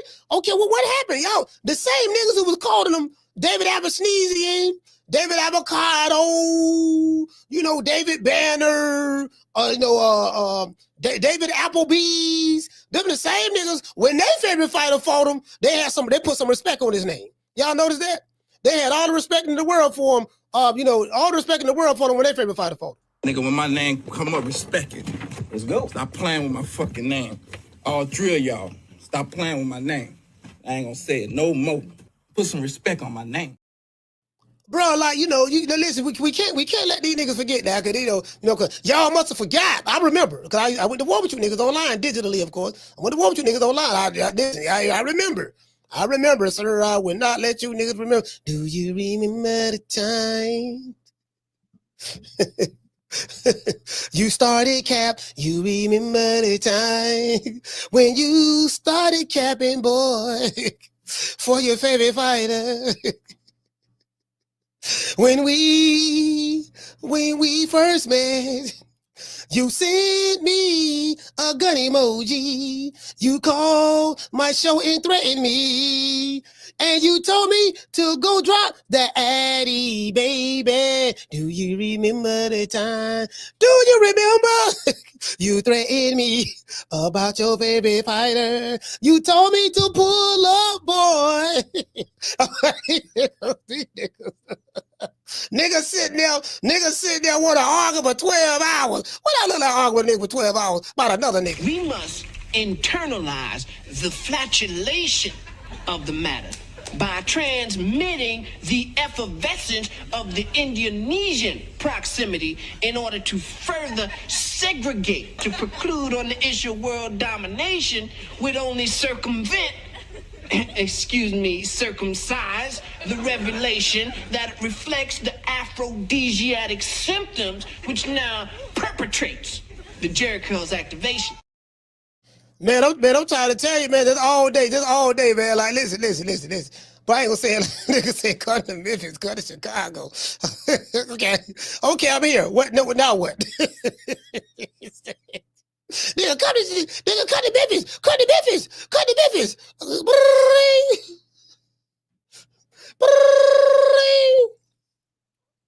Yeah, nigga, what's up? What's up? Yeah, man, I'm here. Ooh, where you at? I'm here. I'm in Memphis. You here in Memphis? Yeah, I'm in Memphis right now, dog. Where you at? What part of Memphis you in? I'm on your street. Yo, what street? You ain't on the north side? No, I'm on the south side. You on the south side? I live on the south side. Yes, sir, I'm here right now. What's up? Nigga sitting there. You get what I'm saying? Hold on. Let me see. What about that there? Around this bitch. Yeah, nigga around this bitch, digital. They around here digital game banging. These niggas around here digital game. Hold on, let's put this shit on. Let these niggas know what time it is, man. I'm a tough ass nigga. Yeah, nigga digitally. You know what I'm talking about? Nigga got this nigga. You see what I'm saying? Nigga around this bitch. Nigga, what's up, nigga? Yeah, coach, what's up? Whole ass nigga, but nigga, come to Memphis. Nigga, I'm with the terror squad. Come to New York. You better not come to Brooklyn. You better not come to the Bronx. Nigga, what's happening? Yeah, what's up? Nigga, come to Chicago. You know, my fighter got more money than your fighter. Nigga, my fighter got swag. Your fighter ducking my fighter. He ducking. You better not say nothing. Slick. I'm trying to tell you right now. Yeah, I'm trying to drop the Addy. I'm coming over there right now. Drop the Addy. I'm trying to tell you right now, nigga, I got you. You better not come outside. Man, you can't make this shit up. Sitting there arguing with these niggas all goddamn day. Niggas in their 40s and 50s. I don't like arguing with a nigga all goddamn day. Man, like these niggas stupid in the motherfucker, man. Ignorant. That mean these some old niggas too. These niggas ain't 30s and 40s, dog. Nigga, you too old to be acting like that, fam. You too old to be acting like that. Okay, I'm in Memphis. Now what? Okay, now what? Okay, I'm here. What? You get what I'm saying? You get what okay, I'm here, sir. Now what? I'm at the fight right now. What now what? You up there now? Yes, sir, I'm up there. Okay, we coming right now. We coming. Sorry. No, you talking all that tough shit. I thought you were coming by yourself. No, nigga, don't worry about that. Don't worry about that. I'm like, man, come on, fam. Literally. Bro, like, it's the dumbest. Bro, listen. Devin Haney don't like you niggas.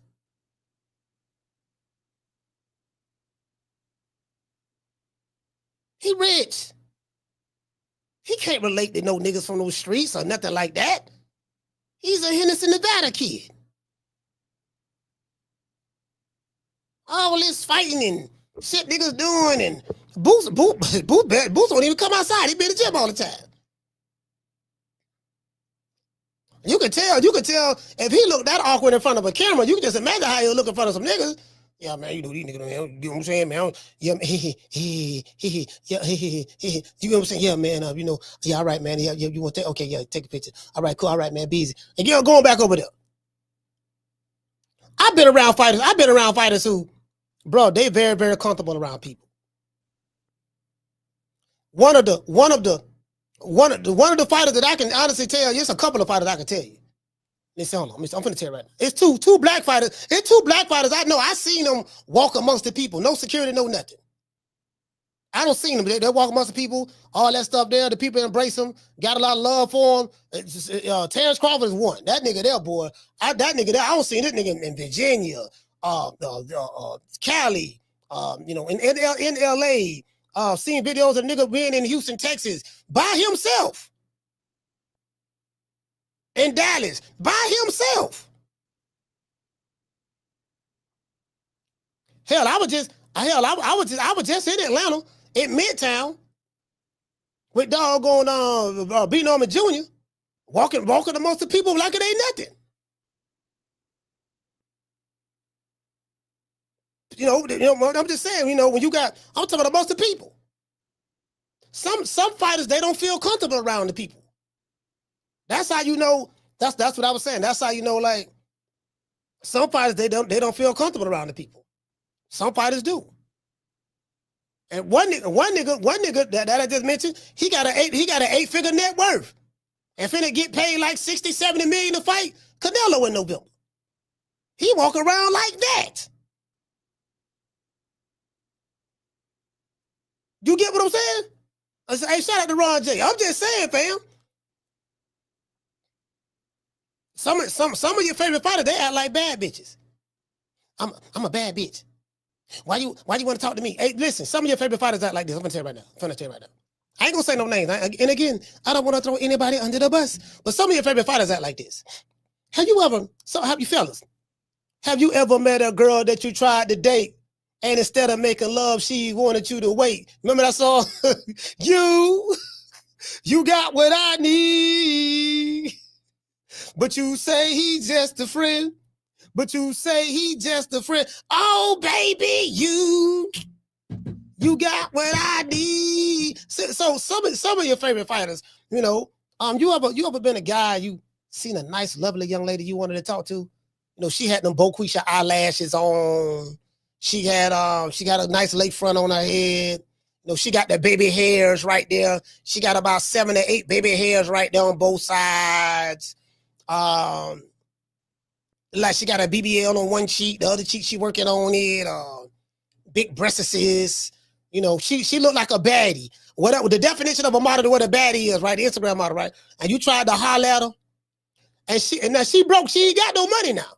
That bitch broke, but she act like she got a whole lot of stuff, right? And when you come up to her and try to talk to her, she talks to you as though it's a privilege for you to even be in her presence. She talked to you like it's a privilege. You didn't want to be in her presence. Why you up here? What you want? What you want? Hey, little boy, what you want? What you want? Hey, baby, what's going on? My name Tyrone. I just want to holler at you, baby. What your name is? Why you want to know my name? Why you want to know my name? I just wanted to buy you a drink. Oh, you want to buy me a drink? Yeah, okay, yeah, all right, whatever. Now, this bitch got $3. She got, listen, she got $3.75 on her EBT card in her purse. But she acting like, goddamn it, she Prince Diana or some goddamn body. You trying to holler, and she acting like, you know, she the baddest bitch, like she Trina. You need to grant to speak to me. That's how some of your favorite fighters act. True. Yeah, that's how it is. That's how, I'm telling you. It'll break your heart, dog. It'll break your heart. I promise you it'll break your heart. Shout out to Master Goku. Shout out to Arnold Brown. And shout out to the way of the exploding first ninja. It'll break your heart, dog. It'll break your heart. See, y'all don't know because you don't be around these niggas.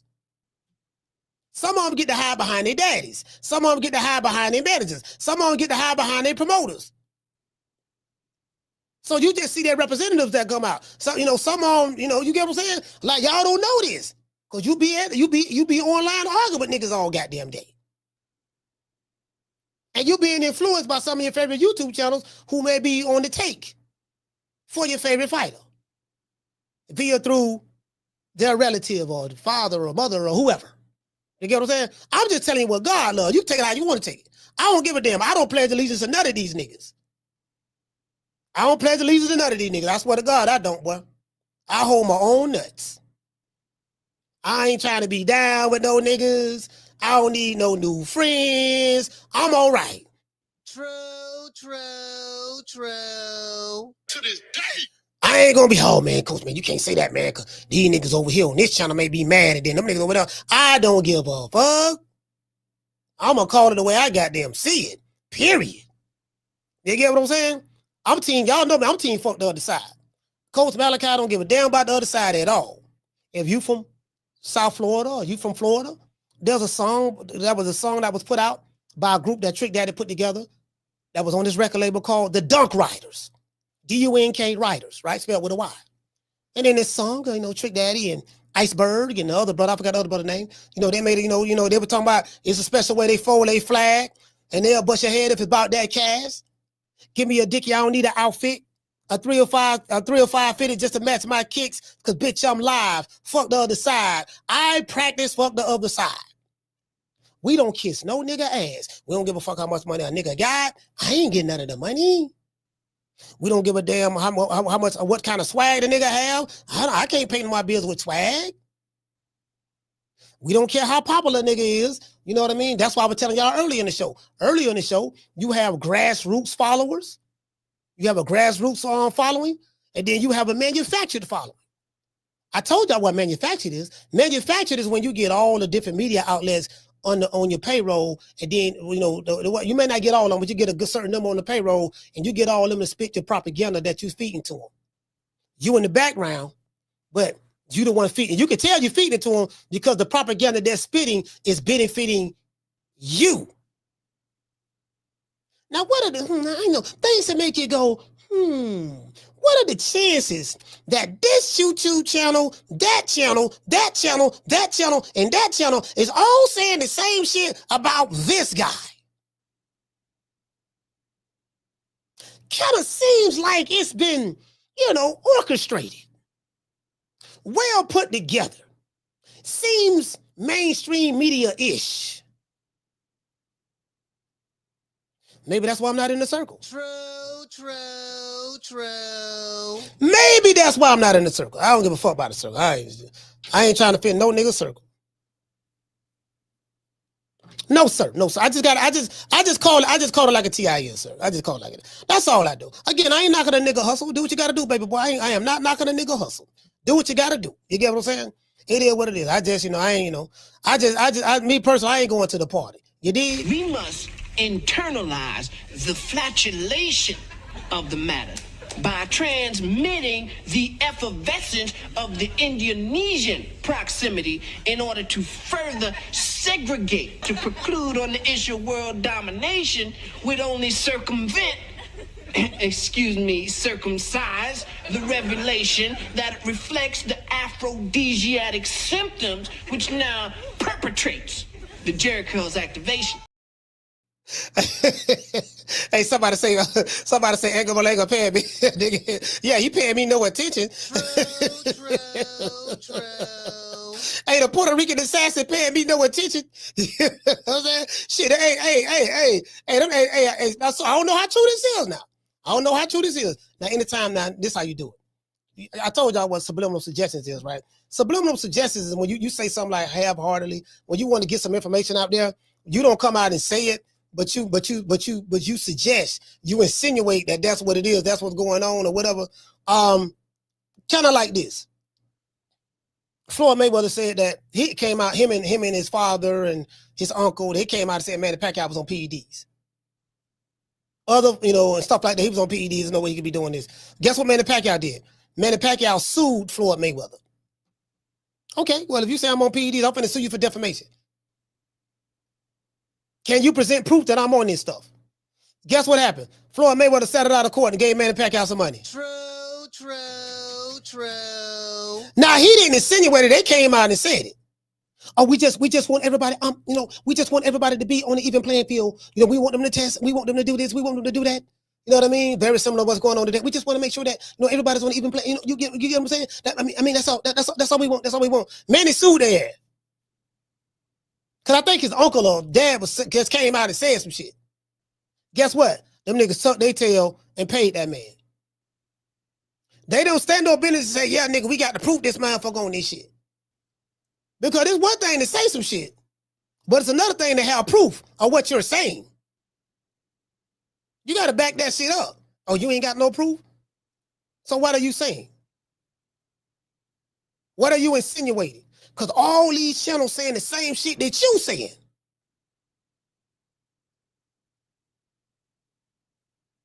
All of them.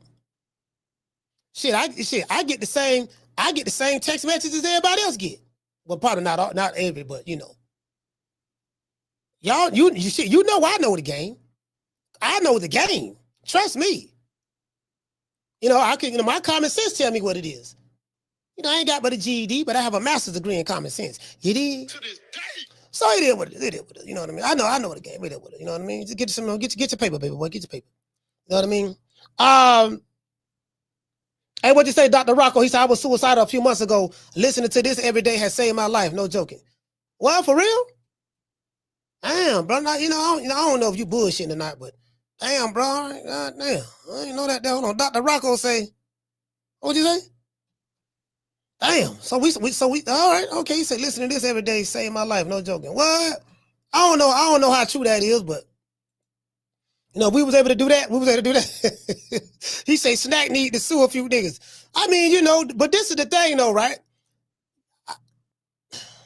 The Snack thing is a slippery slope. I'm gonna tell you why.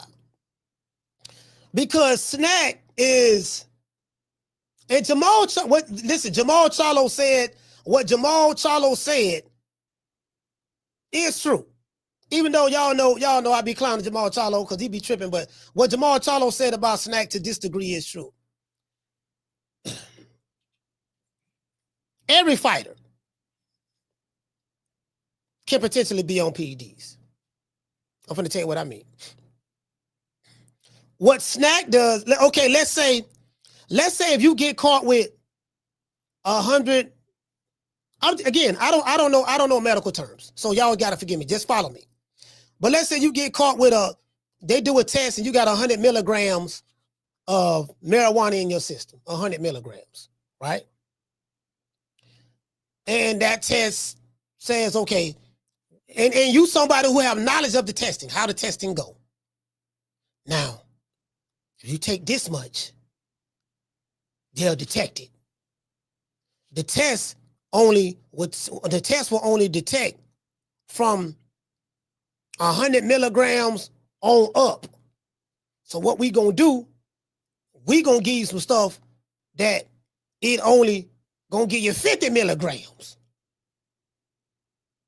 Jamal Charlo said that. He said what they do is, now this is what Jamal Charlo said about Snack. He said what it is, And again, I don't know. I got some snickety snack in there too. I took it. I ain't felt nothing, no change. So, you know, but I think I kind of did feel stronger being on snickety snack. But they what they're saying about Victor Conte, he know the limit, the cutoff point. So when you get a part of his program, he gonna make sure that, you know, you're gonna do just enough to be able to pass any test. Because he said in the video that he can beat any test. He said that. So some people feel that athletes who are part of the SNAC program, and that's a legitimate great. Some people feel that way. Whether it's Crawford, whether it's Haney, whether it's any fighter, Caleb Plant, whether it's anybody that's a part of the SNAP program, some people feel that way. And you have a right to feel that way. Do you get what I'm saying? So, you know, kind of like microdose it a little bit or whatever. It ain't going to detect this because you ain't used enough to get detected because the test will only catch this much or whatever. You get what I'm saying? Now, again, I don't know that personally, but that's what Jamal Charlo was saying. I don't know that personally. That's why we call it sniggity snack. Shit, Victor Conte sent me a whole box of that shit. Do y'all remember when Victor Conte was on the show? Victor Conte was on the show, and he sent me a whole box of sniggity snack. Y'all remember that? Sent me a whole. So you got the snack, then you got the sniggity snack. See, the sniggity snack is different from the snack. Now again, I'm not saying that anybody that's a part of the SNAP program is doing something nefarious. I'm not saying that. But I can't say that if any, because this is the thing. If you're going to say that anybody that's not a part of the SNAP program is a drug cheater or could be drug cheating, the same can be said for people who are a part of the SNAP program, that you're a drug cheater. It's just that the SNAP program is a system so sophisticated that it allows you to cheat under the tutelage or under the guise or under the watchful eye of the SNAP program. And they'll make sure that whatever you do through their program, you're not going to get enough in your system to be detected by the same testing agencies that we are connected to. People have a right to feel that way. Because if you feel one way, if you feel it's heads, and there's nothing wrong with that, you damn sure can feel that it's tails. Facts. To this day. True. Facts. The pendulum swing both ways. As I said before, I ain't got no proof of nothing. But it's just a subliminal suggestion. Kind of like what's going on right now on YouTube. Subliminal suggestions. You get what I'm saying? Let's give everybody a round of applause.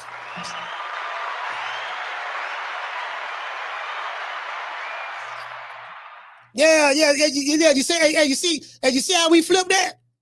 You see how we flipped that? Just like that. Subliminal suggestions. That was a subliminal suggestion I just put out there. I ain't saying this, but I'm making you think. But what I'm saying is, Jamal Charlo said it's a possibility. All of those words that stirred, you get what I'm saying? Because if you're gonna say it one way for one fighter, oh, we can throw that shit right back at you. Yeah. Because, and I got to say this. I have to say this. I think it's safe to say, and I heard Victor Conte is sick or whatever, but I think it's safe to say that Victor Conte is a master cheater. He's a master. And he put a program together that makes lots of money. Drug testing agency that he helped put together makes lots of money. That shit go both ways now. This guy is the crook. I'm supposed to trust the crook? I'm not saying he a crook. I met Victor Conte. But I'm saying what the people are saying. Subliminal suggestion. Y'all picking up what I'm putting down? I'm not saying he a crook, but that's what the people saying in chats. That's what certain fighters are saying. Subliminal suggestion. Let's give everybody a round of applause.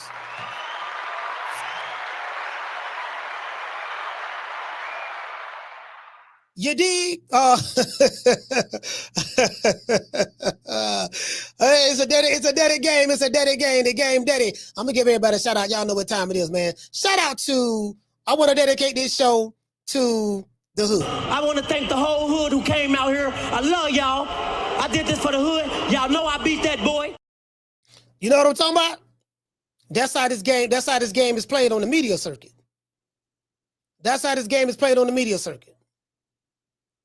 You get what I'm saying? And that's what it is. Shout out to my main man. Shout out to doggone Jamie from New York. Jamie from New York is in the building. Shout out to Superman. He say, "See, coach, you are the realest." Hey, look here, man. I gotta give you both sides of the coin. I'm gonna give you both sides of the coin. You're gonna get heads and tails from me. You get what I'm saying? I ain't on nobody payroll, so I can give it to you. I don't care not about getting certain favors from motherfuckers. We got this shit. See, our channel is a grassroots YouTube channel. We are a grassroots podcast. We went through several phases. I am now entering my third phase of this program. And I can honestly say we're getting it from the muscle. We're building this wall. What we're doing, we're building a Great Wall of China. And when you build a wall, you don't focus on building the wall. You focus on placing a brick as perfectly down one by one at a time. You want to try to get that brick is perfectly placed on the ground one at a time. And then after that, you take another brick and you connect it to that brick. And then you take another brick, and you just keep laying the bricks. And over time, you will have a stack of bricks that's been cemented, put together on top of each other. And then next thing you know, you have a wall. But that wall was built one brick at a time. There was no fast tracking. There was no, well, let me get on this other dude podcast and program and rock out with him and see can I build my channel through him. There wasn't that. There was no, okay, let me see can I get some money from this bossing dad or that bossing dad or this bossing mom or this bossing cousin or whatever. Let me see can I hook up with this guy. No, this shit was built one video at a time, one slideshow at a time, one thumbnail at a time, a camera here, a camera there, a 49-inch monitor here, a Rodecaster soundboard there, a Blackmagic ATM Mini Pro here, a C-Tech multi-view monitor there, another piece of equipment, the YOLO box here, the lights, the ring lights, it was built like that. It wasn't built on D-riding, wasn't built on ride with digital clicks and crews on YouTube, give a fuck about them. Wasn't built on none of that. It was built on us, the True Media family. Y'all know what it is, man. I fuck with your soul like ether. Teach you the king, you know you. Godson across the belly. I prove you lost already. Let's see a special prayer. And I want you to hold on to God's unchanging hand, because he helped Joshua fight the battle of Jericho. Yes. He helped Daniel get out the lion's den. He helped Gilligan get off the island. Lord. Hey, man, shout out, man. I'm going to give everybody a shout out, man. Y'all know what time it is, man. We got to say all praises due to the Most High, the Most Exalted, the greatest human being on the planet Earth, Mr. Al Haney. Well, I guess I got to be like everybody else and sing Al Heyman. I can quit my job now, baby. 6 figures, baby. You feel me? But a name. Do you have a name? Oh, nah, I ain't got no name, Name them names, man. They know who they is. Name them names, please. The names need to be named. They know who they is. The Mexican monster. Yeah, what you say, family? Hey, what you say, Jamie say no shortcuts. No, sir, no shortcuts. No shortcuts. And if we had shortcuts, we'd have to send them goons. Gloria Day and the Set Trips. These niggas don't play. These niggas don't play. We don't play. You ain't heard. They be tripping. We be tripping. So they swerving on. No faking and no snitching.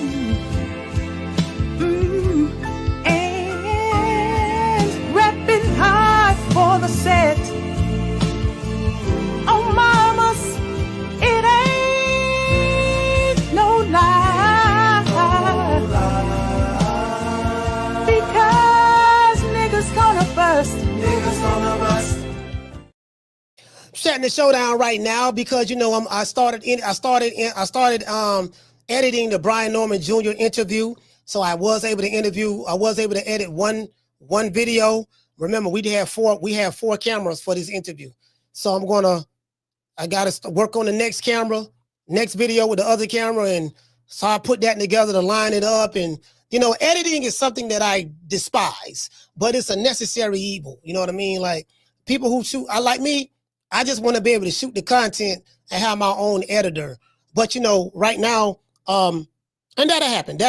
You know, that'll happen sooner rather than later. But this right here, you know, I gotta edit this one real good. Because anytime I edit fighters or dads or whoever, you know, I always try to make it look good, you know, to the best of my ability. But this one right here gonna be real good because I had a lot of my equipment that I didn't have when I interviewed Crawford. When I interviewed Crawford, I didn't have any of the equipment that I had when I interviewed Brian Norman. Literally, I didn't have all of my equipment, you know what I mean, at the time. So, you know what I mean, which was a disservice to me. Shout out to Nas Williams, dropping that $2 super chat. He said speed limit 45, doing 44.5, not breaking the law. Yeah, you listen. I get exactly what you're saying. Or, like you said, the speed limit 45, going 44.5, not breaking the law. But guess what? In this case, the drug limit is 45, but you only took 44.5% worth of drugs. That's not breaking the law. True.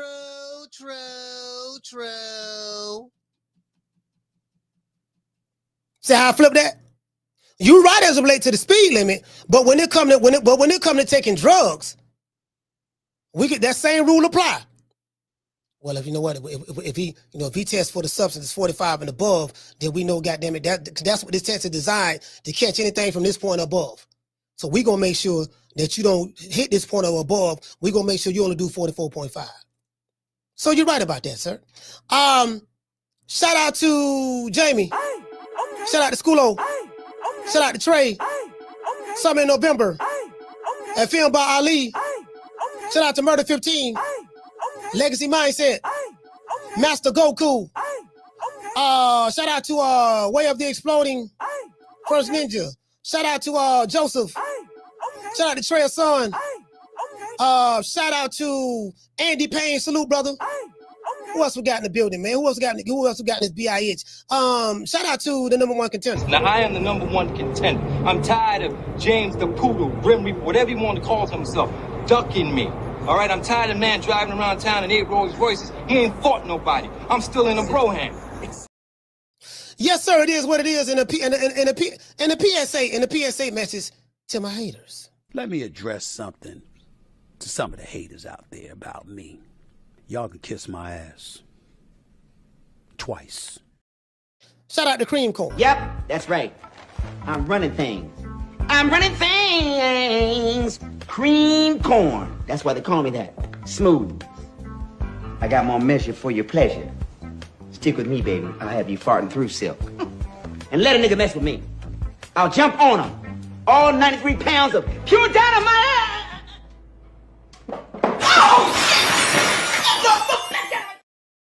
Hey, man, shout out to Casino Like Prayers. Shout out to Naj. Shout out to Trey. Who else we got, fam? Shout out to Schoolo. Daniel Agnew. Mr. Kenneth Johnson. Shout out to Andy Payne. Miss Black Panther. Brass Garage. Shout out to Mr. Curtis Robinson. MB813. Who else we got, man? Shout out to Dr. Mario. G5 from the Bronx. Can't forget about the Jab Queen. Who else we have, fam? H-Town T. Salute, brother. Shout out to shout out to Nas. Tony Montana. Hey, listen, shout out to Markevion. Salute, brother. Who else we have? Shout out to Chino. Let's see. Dr. Rocco. Shout out to DB. Let's see, who else we have? DC Kerr in the building. I'll give everybody a shout out right after these messages. Oh, you know what? Shout out to the Tender Runners, the PYTs, the Honey Dips, and the Snow Bunnies. See your eyes shining, she's my snow bunny, please. And with the light my sweet love of me. Talk to my nose, this love was got is so raw. Make you goose, stepping out, grip out of control. Turn it up, it's me against the light. Snow bunny, moving on the bar. Everything's alright, got that smooth soul feel. No, that's next to the law. With my snow, turn it up, bring party back the night. See her eyes shine, she's my snow bunny, please. In the winter light, so she's my sweet love of me. Talk to my nose, this love was got is so raw. Make you goose, stepping out, grip out of control. Turn it up, it's me against the light. Snow bunny, moving on the bar. Everything's alright, got that smooth soul feel. No, that's next to the law. With my snow, turn it up, bring party back the night. See her eyes shine, she's my snow bunny, please. In the winter light, so she's my sweet love of me. Talk to my nose, this love was got is so raw. Make you goose, stepping out, grip out of control. Turn it up, it's me against the light. Snow bunny, moving on the bar. Everything's alright, got that smooth soul feel. No, that's next to the law. With my snow, turn it up, bring party back the night. See her. Yeah, man, it is what it is, man. We throw fastballs over here. Shout out to a film by Ali. Yeah, we throw fastballs over here, man. We don't hold back no punches. You get what I'm saying? So that's what I love about our audience. Our audience is kind of different from a lot of places because we just we call it the way we see it. You know what I mean? It is what it is. We piss everybody off, so everybody get mad at us, but I really don't give a damn.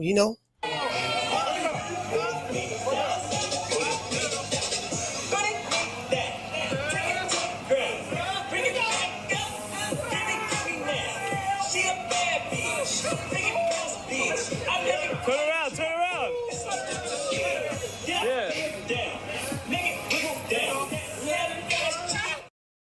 Hey, shout out to AB, man. Let me get everybody a shout out. Daniel Agnew, the Natural, the Not Through the Hour. Shout out to Marcus King. It is what it is. Shout out to everybody else in the chat. Shout out to everybody on Instagram. Shout out to everybody on X. Everybody on Rumble. Everybody on Facebook. Peace to the family. I'll catch you guys on the next one. You know my motto. Don't meet me there, beat me there.